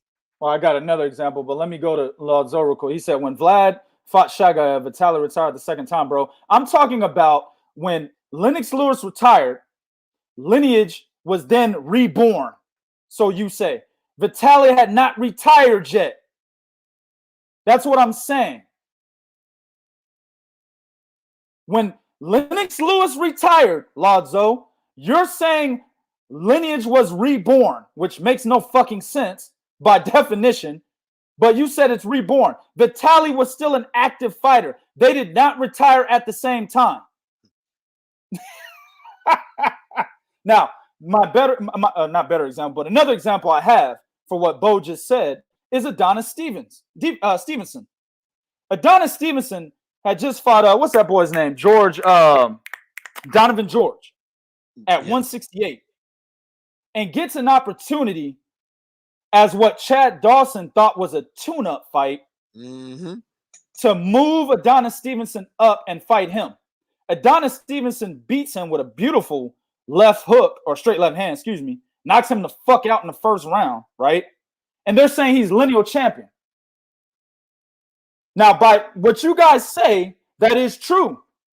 But how is he the man at light heavyweight just because he landed a left punch, a straight left hand on Chad Dawson after Chad Dawson moved up from 168 himself and was undisciplined and just lost the fight? They never rematched.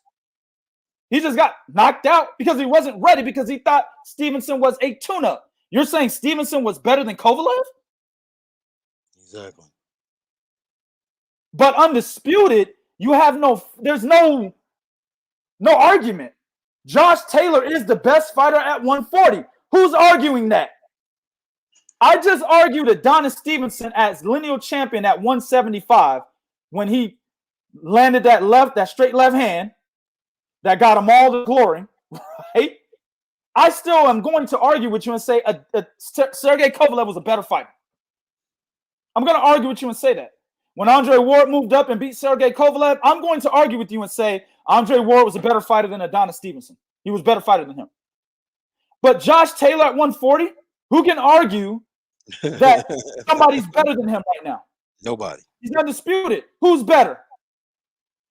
When Terrence Crawford was undisputed at 140, who was better? See, Lonzo, where you at, nigga? You're going to lose to me again. You're going to lose to me again, brother. At cruiserweight, Oleksandr Usyk is undisputed. Who was better?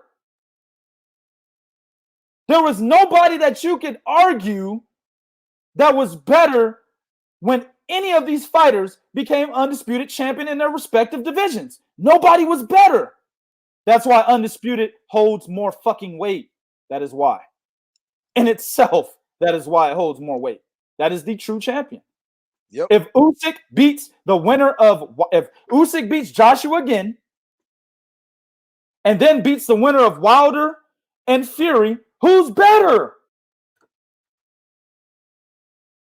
You couldn't say the loser of Wilder Fury because the loser lost to the winner, and that winner went on to lose to Usyk. You couldn't say the loser of that fight is better than Usyk.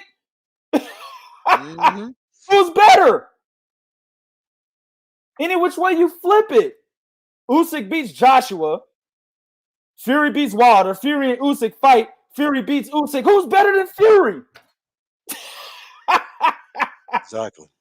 Exactly. Undisputed holds way more merit. Way more. Than fucking Lineage, man. Yeah. And that's why, again, my biggest problem with Lineage is it acts like a regular fucking belt. If you beat this nigga, you get it. So why is this motherfucker being treated like it's something special? Jared Casher, yes, it does. Back in the one belt era, when a fighter was the champion, what did they call him, Bo? When they said he was the champion in the one belt era, what did they call him? Oh, they call him the lineal recognized champion. They called him the undisputed champion. Yeah.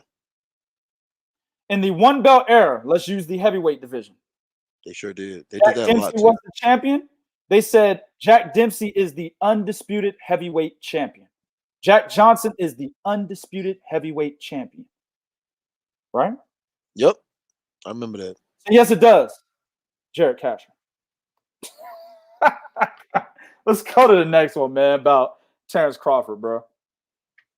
So the reason why Terrence Crawford is so low, and that's an easy one, okay, my bad, Jared. It looked like you weren't agreeing with me. My bad, dog. You said Lineage don't start back.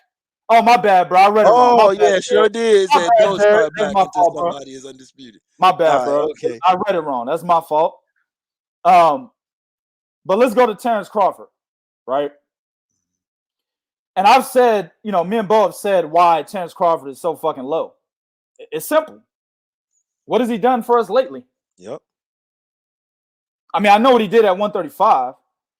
I know what he did at 140. But what has he done at 147? When did he get to 147? 2017, 2018? Something like that, yeah. Beat Jeff Horn, right? 2017, 2018. Jeff Horn, Jose Benavidez, Amir Khan, Egidijus Kavaliauskas, and Kell Brooks. Is that enough to keep him above Inoue, Spence, Usyk, and Alvarez? Is that enough?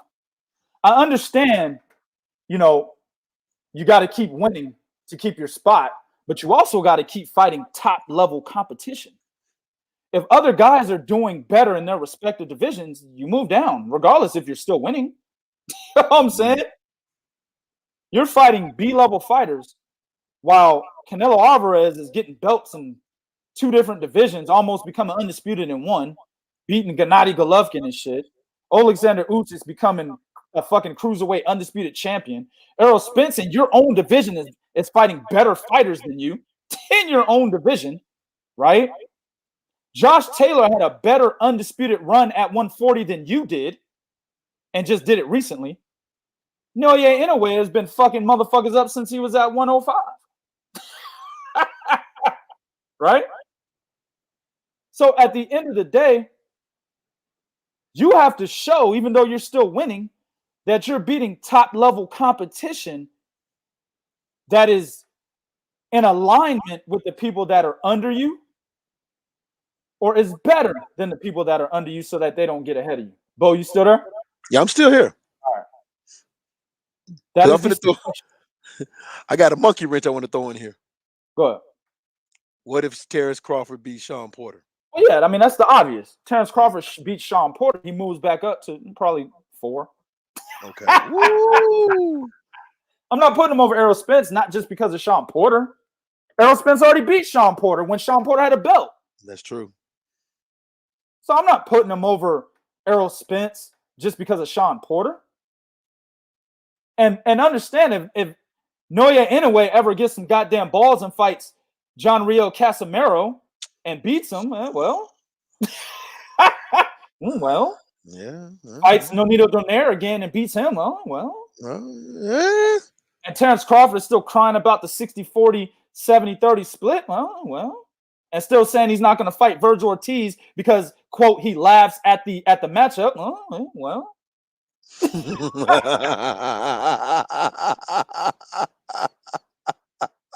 I gotta know boxing, man.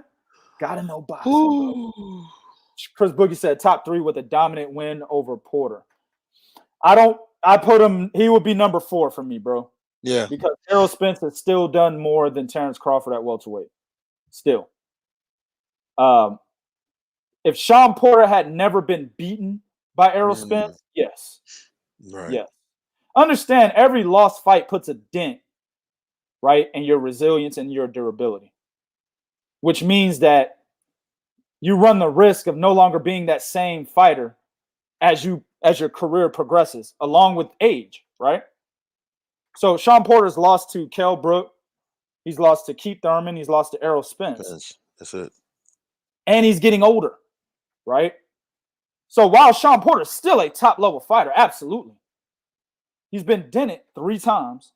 He's getting older. And then the guy that you're saying that should go, Terrence Crawford should go over, has already put a dent in him. Yep. Can't do it.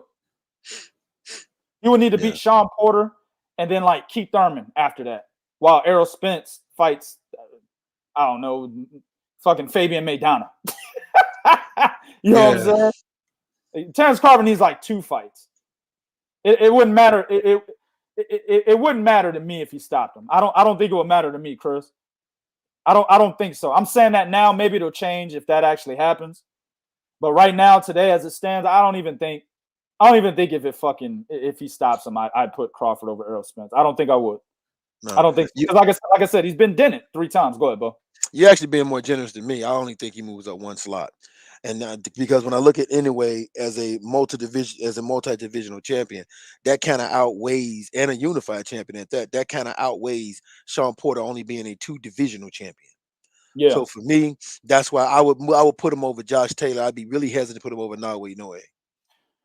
Yeah, I would put him over Inoue because Inoue is not doing shit right now. Jason Maloney, man, get that shit. I know Jason Maloney just beat sorry ass Joshua Greer, but come on, man. Come on. Come on, man. Joshua Greer was trash, and I've been telling niggas that from the longest. That Joshua Greer was whack, man. But Jason Maloney really hasn't done anything, man. So Naoya Inoue needs to fight Nonito Donaire next or John Rio Casimero. I agree with that 100%. Yeah, I agree with that 100%. And here's the thing, and I see my man Chris Boogie. No, listen, man, we're harsh on all fighters. Just if we're being honest with you, we're harsh on all fighters, right? But the thing is you have to have a certain perspective of when you're doing that, because if you go too far one way, understand that the logic has to match up, right? So for me, my standard logic is I'm always hesitant to put anybody in the top 5 that has not won championships in multiple divisions. Right. Right. So that's why this is not a pound for pound list. It's a Right. top 10 list because we're looking at guys' body of work and what they have done. And Right. Terrence Crawford, to me, beating a Sean Porter that's already been dented, like he said about Earl Spence. Well, you can't put him over Earl Spence. And then for me, I don't have a problem putting him over Josh Taylor because Taylor beat now if Taylor beat Jack Catterall, then we got something else to talk about. I don't think so. I don't think we have anything to talk about because although I like Jack Catterall's body of work would It's not be suspect. enough. Well, it's not suspect. He's got some good wins, Ahara Davies, and he's got some good wins, but he won't. It's not enough to catapult Josh Taylor over Terrence Crawford beating Sean Porter. It's not enough. You know what I'm saying? Okay. Jack Catterall is not enough. Josh Taylor actually at 140. I don't think there's anybody that would catapult him over Terrence Crawford if Crawford beat Sean Porter. Understand the only thing that was wrong with Terrence Crawford is that he wasn't fighting any top level welterweight. That's true. That was his only problem. That's you know what I'm saying? You know, he's fighting these motherfuckers we're not asking for. Guys that are washed up. He fought both washed up dudes that should have fought each other. Amir Khan and Kell Brook. They're supposed to be fighting each other, not Terrence Crawford. Right. You know what I'm saying? That's true. That's true. You know, Egidijus Kabliauskas was a mandatory. I'm not going to trip on that one. But Jose Benavidez, that was like a personal issue. Nigga, we don't care about that. Beat the nigga up in the streets or something, man. You know what I'm saying? We don't want to. Did. Yeah, he did almost. But he should have whooped the nigga. They should have fought in his backyard or something. You know what I'm saying? That was a personal thing that nobody needed to see in the ring, bro. Nobody needs to see that. You know, and Jeff Horn is Jeff Horn. I don't need to go into him. But at the end of the day, his only problem was he wasn't fighting any top level contenders, 4, 5 years, however long he's been at welterweight. 3 years, right? However long he's been there.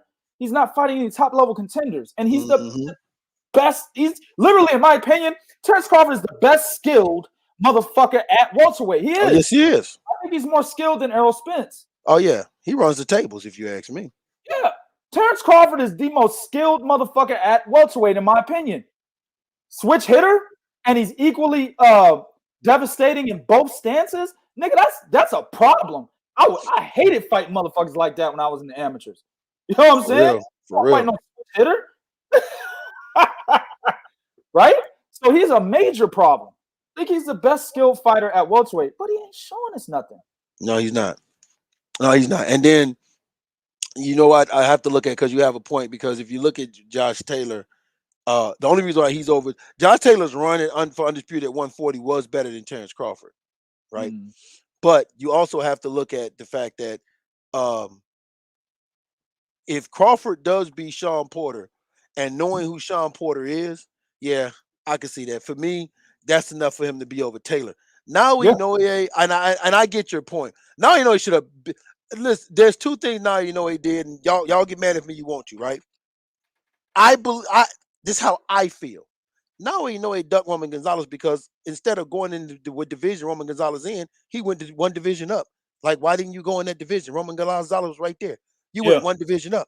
You should have went in that division and fought Roman Gonzalez. So he ducked a lot of smoke in that division. Carlos Cuadras, Juan Francisco Star. He ducked a lot of smoke with all them dudes. Rumvasai, I would have loved to have seen that, right? Then on top of that, now you over here playing peekaboo and hide and seek with motherfucking John Rael Casamero. Casamero, I understand. Casamero stayed in the U.S. to have that fight. That's right. Stayed in the U.S. to have that fight. So I definitely see your point. And that's what I'm saying. Y'all got to understand, man, we don't just do this willy-nilly blindly because we getting paid or we like a motherfucker. No, we take a lot of shit into consideration with this list, man. Oh, yeah, absolutely, man. And like Bo mentioned, it's not a pound-for-pound list. Understand that. All these other media sources do pound-for-pound lists. Pound-for-pound doesn't mean shit at the end of the day. It's all about top 10. When you do a pound-for-pound list, honestly, you're not even supposed to be putting heavyweights on there. Because the pound-for-pound list was constructed for smaller weight fighters, right, who are moving around in different divisions. A heavyweight can't move around in different divisions. They stay where they're at. Some heavyweights move down to cruiserweight, right, if you're Mike Pettis, right? But most heavyweights stay at heavyweight. So you're not even supposed to put a heavyweight on a pound-for-pound list. So a pound-for-pound list, really, based on its definition, isn't really supposed to name the top fighters in the sport. That's why we call it a Three Kings Boxing top 10 list. You know what I'm saying? Let me go to another question, man. What my man said? He said, "How you feel?" Oh, I think we already answered that. He said, "How do we feel if Crawford beats Porter?" We already answered that shit, man. Let me see if we got any questions, but look for some more questions, man, before we get out of here. We'll go ahead and address some shit, man. Let's see. West Coast Shot said, "Well, I want to see Joshua's next fight against Wilder to shut the whole LDBC up." I mean, I actually still would like to see that fight, regardless of who wins. I think that's still a good fight, man. Yeah. I'm not going to speak on the LDBC. It is what it is. You know, they do what they do. But at the end of the day, you know, if Wilder beats Tyson Fury, bet, you know what I'm saying, we can watch that shit. If Tyson Fury beats Wilder, I don't care about AJ and Wilder. I don't care about that. I want to see Fury, AJ. If AJ beats Usyk, by the way. You see what I'm saying? Now, if you got Wilder losing to Fury and AJ losing in a rematch to Usyk, then cool. You bring on the motherfucking Wilder AJ fight. That fight probably won't happen, you know, in a loser's bracket. It would be a fight that would happen in a winner's bracket. You see what I'm saying? So if they lose their fights, which is a high possibility that Joshua loses again and that Wilder loses again, you can kiss that fight goodbye, man. And that's sad because that's a good fight. Think about when George Foreman lost to Ali, man. He still fought Ron Lyle. And that was a hell of a fucking fight. Fight of the year, almost. I think it was a fight of the year. Yeah, I think it was. That was a hell of a fucking fight. I would love to see that, man. Because at the end of the day, he only lost to Usyk. Wilder only lost Tyson Fury. They're still quality dudes. The winner can be right back in the hunt for a title. Right. That's right. Boxing be missing out. That's right. What's the next one, man? Y'all think Plant can pull off the upset against Canelo? Jason Bird. All right, read it again, man. Man. You all think Plant can pull off the upset against Canelo? Hell no. Caleb Plant? Nah. Nah. You know, Chris M said something earlier, and I can't scroll that far up because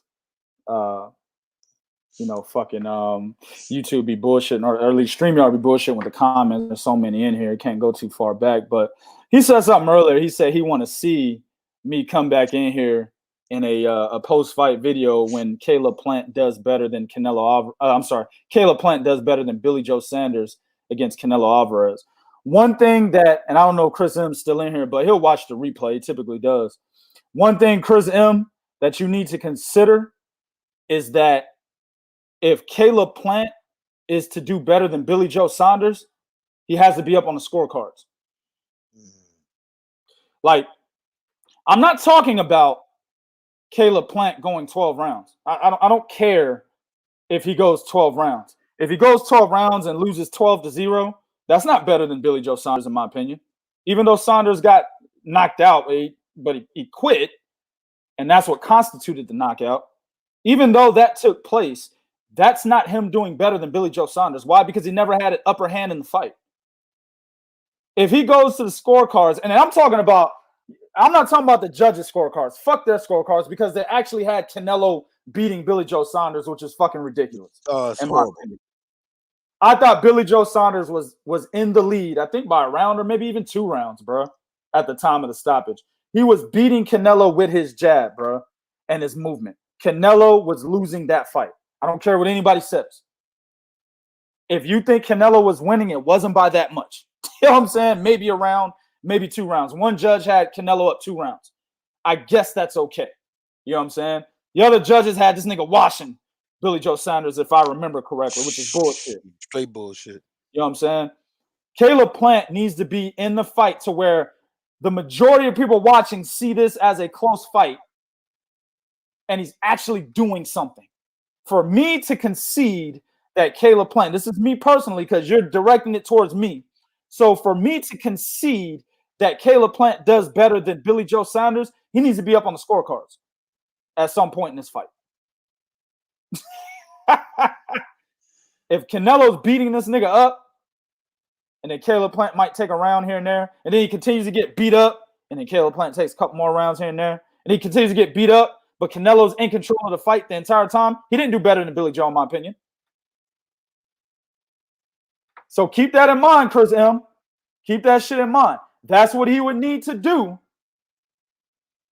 to be doing better than Billy Joe Saunders. Do I think that can happen? Let me say this. Caleb Plant, to me, is a guy that really believes in his ability. Yeah, I give him that. I think Billy Joe Saunders didn't really believe in his ability, because if he did, he would have fought Demetrius Andrade. You know, he had that cocaine in his nasal spray and shit, right? You know what I'm saying? And then, you know, that stopped the Demetrius Andrade fight. And then he just moved up to 168 and fought a nigga named She-Fat. Man, that move he made was like suspect as fuck. I agree. Suspect. And of course, the UK fans never called it out, right? Of course they didn't. And then they were telling us we're biased because we called it out. Like, there's nothing wrong with that. Like, he didn't have a Demetrius Andrade fight on the table. I can understand if it was Demetrius Andrade that had heroin in his nasal spray. You know what I'm saying? And that was the reason why the fight got called off. But it was actually Billy Joe Saunders' fault. It was. And Demetrius Andrade was like, hey, it's cool. I'll still fight the nigga. He sure did. And Billy Joe said, nope, Mike, I'm going up to 168. Mm-hmm. So I don't think he was confident in his abilities. I don't think he was ever confident in his abilities. And that move right there tells you, man, the actions of a man tell you a man's character, bro. Even if you don't know that man, his actions will tell you that man's character, bro. Well, to your point, we know he wasn't confident because he, long before Andrade, the motherfucker wouldn't fight Gennady Golovkin until he saw how slow Golovkin was. Right. Then his confidence got built to fight Golovkin. It's a very good point. That happened way before the Andrade situation. Sure Absolutely, did. Bro. So he showed his insecurities, right, and his lack of self-confidence in his abilities years ago. Like, that was 2015, I think you're talking about, man. Yep. When he wasn't ready, said he wasn't ready for Golovkin. Caleb Plant is not that guy. I've never heard Caleb Plant say he's not ready for somebody. I've heard Caleb Plant say he's not fighting David Benavidez because Benavidez don't have a belt. That's the only thing I've ever heard come out of Caleb Plant's mouth in determining whether or not he was going to fight somebody, or showing maybe an inkling of him, you know, being insecure of his abilities, which I wouldn't say that was the case. He's looking for belts, right? That's David Benavidez's fault that he was snorting cocaine and not in shape. Yeah. You know what I'm saying? Yeah. Both times he got stripped. Both times. Damn shame. So Caleb Plant is a dude that really believes he is that dude. When you get a guy like that, I don't know how much basketball people listening play. But if you play pickup games with motherfuckers, right? And you got a dude that's really not that good, but the game is close, and the dude that's not really that good is on your team, and you pass him the ball, he makes a game-winning shot. And you're looking at this dude like, damn, this motherfucker wasn't doing shit the whole game. Yeah. Hit that game-winning shot. Right? That's because regardless of how awful he was, he still had the confidence in his abilities. Yep. And that confidence allowed him to overcome the fact that he was terrible the whole game and was able to hit the game-winning shot. That's Caleb Plant, man. Now, when I say the game-winning shot, I'm not talking about him beating Canelo. I'm talking about him actually looking good. Yeah, yeah. Caleb Plant doesn't look like a guy. I mean, look who he's fought. Jose Uzcategui. Uzcategui is a paper champion. He was gifted the title because James DeGale wanted a big fight for his retirement. And he looked bad in the second half of that fight. He did look bad. He got winded, actually. And Uzcategui was coming on. I think he cut him or put a knot on him, something. Face had damage. Can't remember what it was, though. Right? Then he fights Mike Lee. I mean, this is accounting, for God's sakes. Mike Lee was the Joe Messi of 175. Yeah, he was. Undefeated and fought nobody. You know what I'm saying? And then moved down to 168 and got beaten because he don't fight there. He fights at 175 and he would have got beaten anyway if it was at 175 because he's not that good. He's Joe Messi. You know what I'm saying? No shit. Really, yeah, you're right about that. And then he beats Finger Butt. Nobody even knew who the fuck he was. Finger Butt's resume is thin as fuck. It's thin than a bulimic bitch. You know what I'm saying? Vincent Finger Butt's resume was in the bathroom throwing up. That's how thin it is, bro. That was an IBF move. IBF always got niggas nobody knows, ranked number 1, number 2, number 3. Actually, they always got number 1 vacant. And then they'll have a motherfucker number 2, number 3 that you never heard of. That's what the IBF was. Vincent Fingerbutt resume is that piece of paper that if you crack the window too hard, it blows off the table and shit. Nigga. Right. Nigga got, hey man, close the window, shit, nigga. That nigga's resume will slip in the crack in between 2 cement pallets, nigga, on the street. That's his resume. Thin as fuck, right? So that's not we don't care. I mean, get him off the list. And then you got Caleb Truax. Caleb Truax is another paper champion. Yeah, he is. He beat a James DeGale that really wasn't shit, and then gave the title right back to him. Right back to him in the rematch. Gave the title right back to him. And they had a disgusting no contest against Peter Quinlan. Dude's terrible. Caleb Truax is fucking terrible. Maybe that's because he's from Minnesota. I don't know. But that nigga's terrible, dog. Another paper champion. Never defended the title. Another paper champion. So Caleb Plant's body of work and how he's fighting these guys doesn't tell you that he could beat Canelo at any way, shape, or form, bro. At all. Usually you could look at a motherfucker, he might not fight the best competition, but you look at him and see, you know, based on the eye test and based on what you know about boxing fundamentals and some of the advanced techniques that they may be using in the ring and be like, man, that dude can still look good against a top-level fighter. Good example, Jaron Ennis. Jaron Ennis ain't fighting top-level niggas. He's fighting a lot of whack dudes as well, but you look at him and see what he's doing in the ring, and you can see the advanced tactics that he's employing in the ring, and you already know without him having to fight the top-level contenders that aren't champions like Danny Garcia, right? Without fighting Virgil Ortiz or Rashidi Ellis, that you already know that he could probably contend with a Yordenis Ugas and Errol Spence and Terrence Rashidi Ellis is another one. You just mentioned him. He's another one. Yeah, he is another one. Right. But you already know that about Rashidi Ellis and Jaron Ennis, but Jaron Ennis more because he gets more pub than Rashidi Ellis, right? Agreed. Caleb Plant's not that guy. Never has been. I did say when he was a prospect that he has the potential to become a champion. I did say that about him. Absolutely. Made that video in 2014, long time ago, right?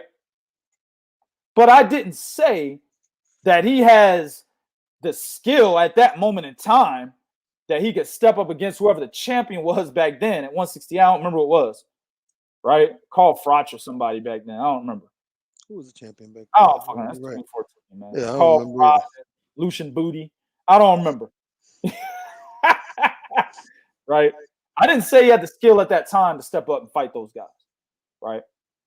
Caleb Plant is a guy that's skilled, but to me, in order to be in a fight with Canelo where he's winning the fight, he needs more fights than what he has.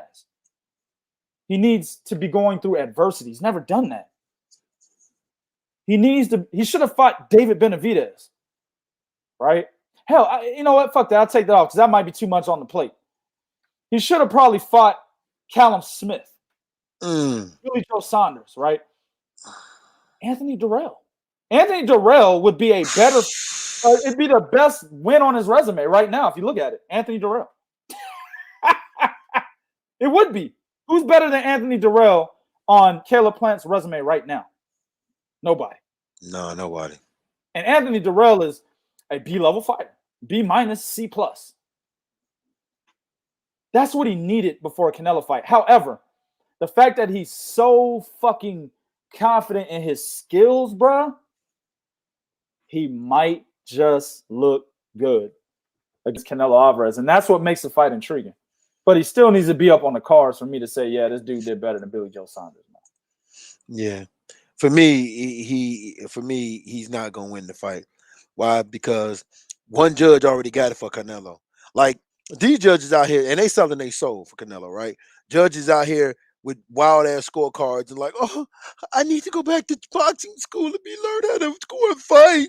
Oh, right. God. I mean, nigga, like, wasn't it LA Bird? Niggas out here risking their whole careers, nigga. just to get. Exactly, man. Just to do shit for Canelo Alvarez, right?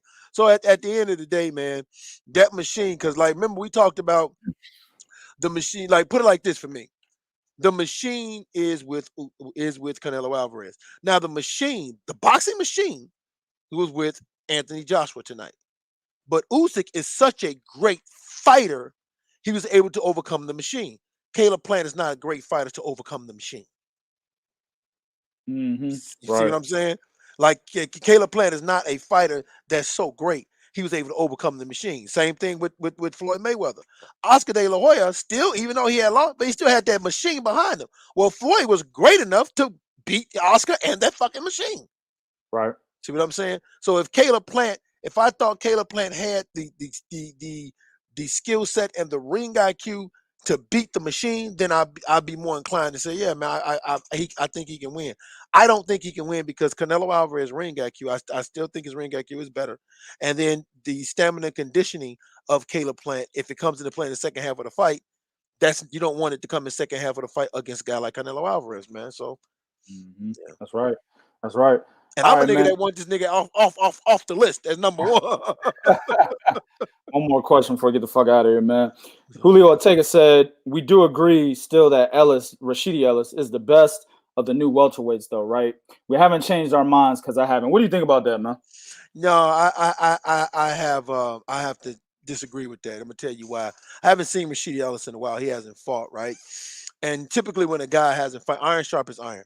So typically when a guy hasn't fought and a guy is fighting and he's fighting top level competition and he's going through some type of adversity and I see a change in him, then I have to go with that guy. And right now, that guy for me is Virgil Ortiz. Virgil Ortiz has gone through that trial and tribulation when he fought Izzy Kaliaskis. So he fought Maurice Hooker, then he fought Izzy Kaliaskis, and he went through something and he overcame it. Right? I haven't seen that in Rashidi Ellis. I haven't seen him go through anything yet.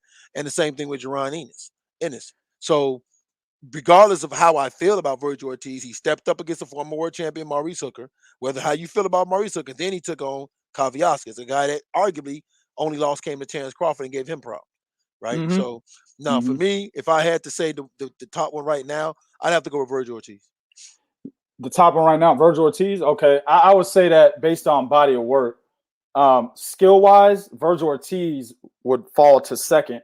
Skill-wise, based on the eye test and what you can see of advanced techniques, as I mentioned earlier, it's got to be Jaron Ennis. So yeah, Julio, I had to disagree with that because I've seen Jaron Ennis do things in the ring. I've seen him getting better before my eyes. Let me say that. Rashidi Ellis, I don't see it, and it's Golden Boy's fault because they're not putting the guy out there, right? Golden Boy is doing a complete disservice to fucking Rashidi Ellis. This is ridiculous, man. And I've said several times, and one of the times I've said it on Facebook, Rashidi Ellis actually fucking reposted what I said on Facebook. I said Rashidi Ellis needs to leave Golden Boy. He liked it and reposted it on his page. He sure the fuck so that means Rashidi Ellis understands that Golden Boy is putting a stiff one to him. He understands that. So he needs to make a decision. If you got to do what Mikey Garcia is doing, maybe he's doing that right now. We haven't heard anything about that, him, holding out on Golden Boy. We haven't heard anything about that. None of our sources have given us information on that. As far as we're concerned, Rashidi Ellis is still active. He's not holding out. Golden Boy's just not putting him in the ring. No. You know what I'm saying? So Rashidi has the skill, but I can't put him over Virgil Ortiz right now because I got to see the guy in the ring, man. I got to see him in the ring. I don't know how much erosion has taken an effect. I don't know. I could say in the past, yeah. In the past, what Rashidi Ellis has done, yeah, I would have put him over Virgil Ortiz, but Virgil Ortiz has gotten so much better now. So is Jaron Ennis. So those two guys are above Rashidi right now, man, until he gets back in the ring. He's got to get back in the ring, and he's got to show us something, man. That's just what it is. But he needs to leave. Bro, come on over to PBC. You know what I'm saying? Do something. Go to Top Rank. Come on over to Top Rank. Yeah, something. Hell, come on over to Match Room. Nigga, go to Banner. Shit. Man, don't do that.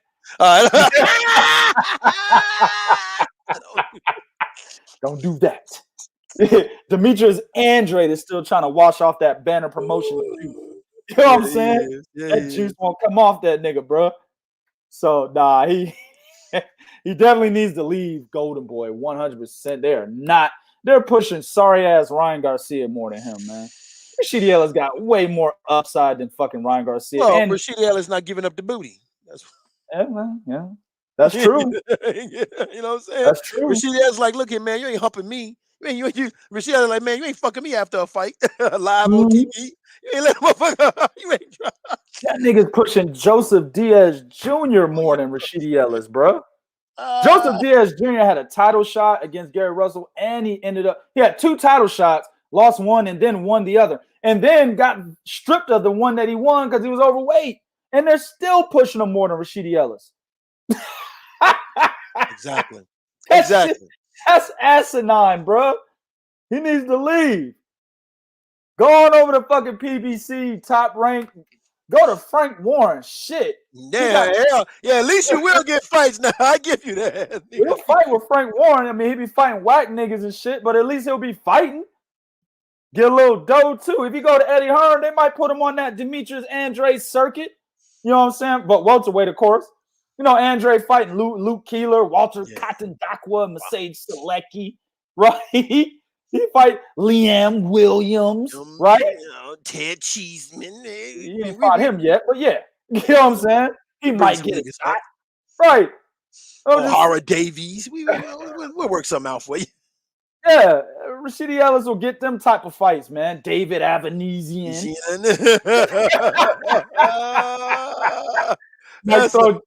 He can't do shit with Josh Kelly no more. Might give his ass Josh Kelly. You know what I'm saying? Josh Kelly done, bro. That knockout from David Avanesian, that fucked him up because he really lost to Ray Robinson before that. He sure did, man. He really lost to Ray Robinson. Conor Benn. He actually lost to fucking Miguel Vasquez. Josh Kelly lost to Ray Robinson and Miguel Vasquez. Yeah, he did, didn't he? And then got knocked out by David Avanesian. So Eddie Hearn can't do shit with him no more. He might give him. And then, like you said, fucking Conor Benn, right?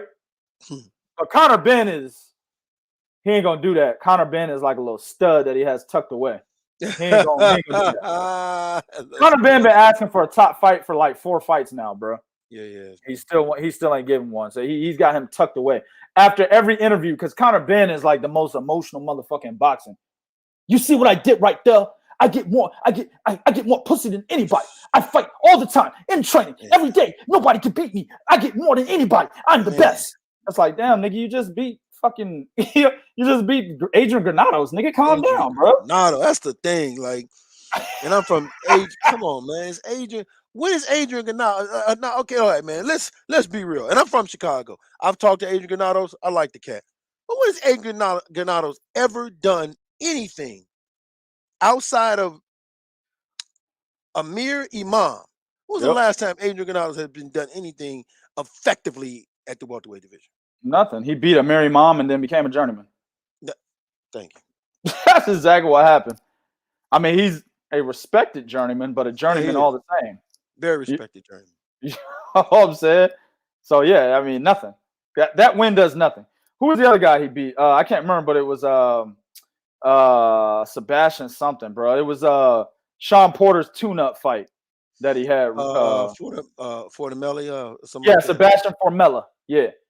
Conor Benn knocked him out. This nigga went crazy. Sean Porter didn't knock him out like that. Yeah, Conor Benn, all the ass, all the bitches. Yeah. Like, damn, nigga, calm down. Fight a motherfucker first, man. He do be doing that shit. I'm gonna get another tattoo that says Conor the Conqueror. Yeah, that nigga be tripping, bro. Get your ass out of here. I bet you Eddie Hearn because Eddie Hearn be standing there smiling the whole fucking time, and then he'll come back. Yeah, you know, we're gonna get him a couple more fights. Eddie be taking that nigga backstage. You gotta calm down, mate. You know what I'm saying? I bet you he be doing that shit. You'll have your time, mate. But for now, you have to fight this guy. That's exactly what he does. I guarantee it, bro. Oh no! Listen, I bet Eddie be in the back.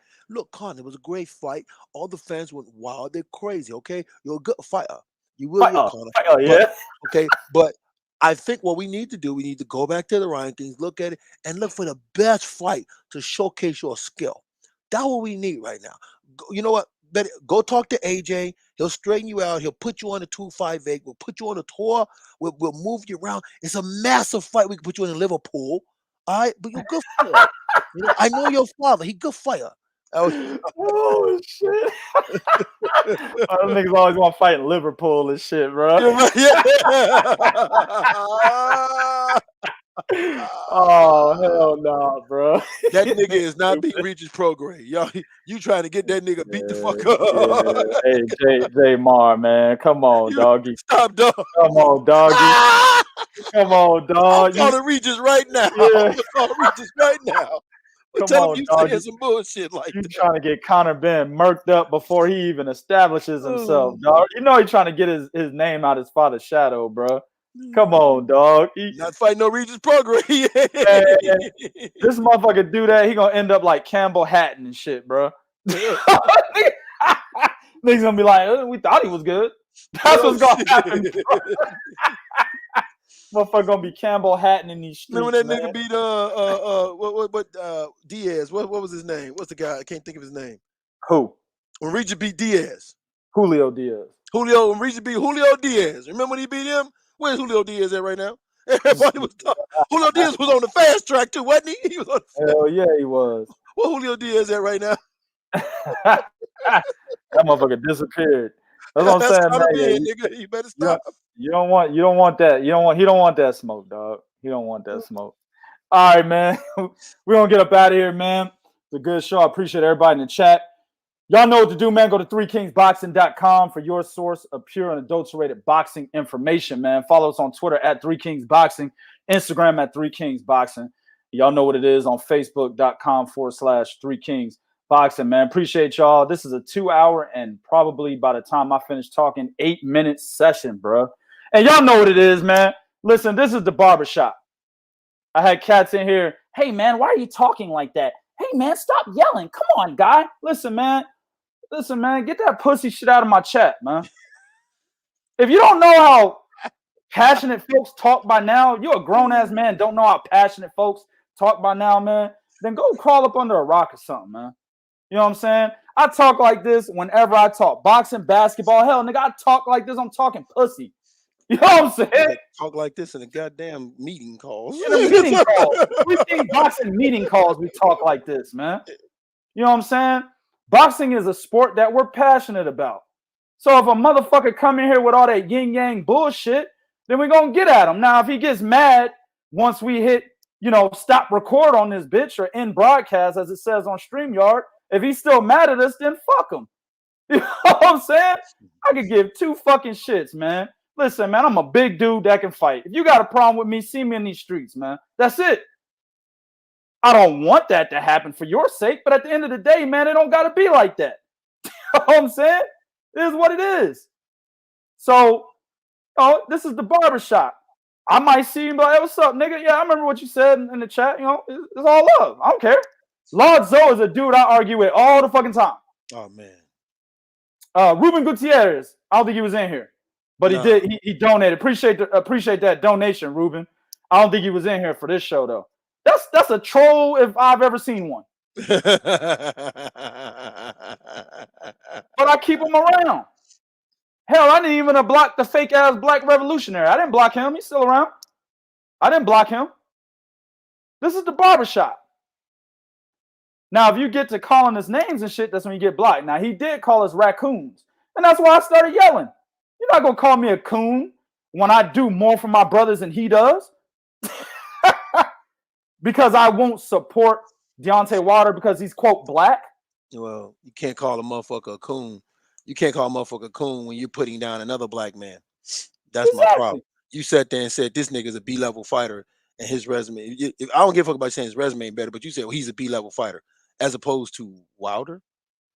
So you're going to put down one to raise up the other one. No. Raise up the other one because that's who you choose to support. But if you're supporting the brothers, then you got to support all the brothers.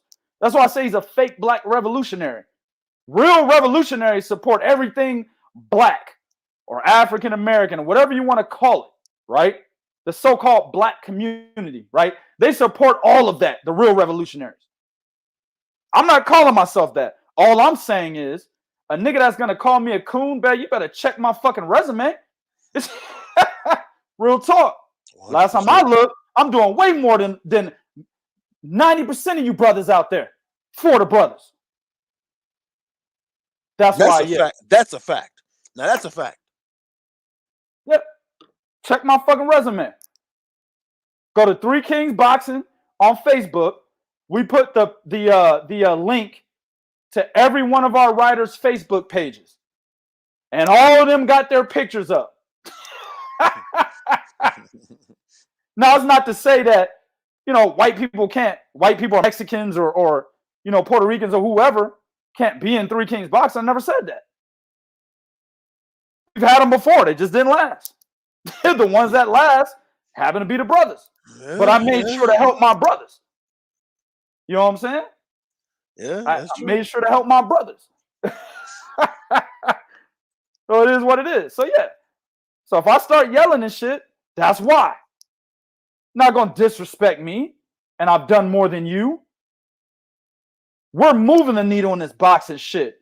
We got it.com. We got media. You can go to 3 Kings Boxing on Google and see a bunch of articles that's on that first page that we've written. A bunch. You can go over YouTube and see a bunch of motherfuckers referencing our shit. Hell, Brian Custer, the goddamn analyst on Showtime, has referenced us several times. Several times. Can't call him right now. Hell, I've been on ESPN. On Max Kellerman's show, I was on the first episode of his show, Max on Boxing. We're moving the needle. What are you doing? Besides going to people's chats, calling them coons because they speak the truth. That's why we yell. So if you don't like it, hey man, get your pussy ass up out of here. But at the end of the day, that's our style. That's how we do shit. You like it? Bet. You don't like it? Get the fuck out. Until the next one, we out this bitch.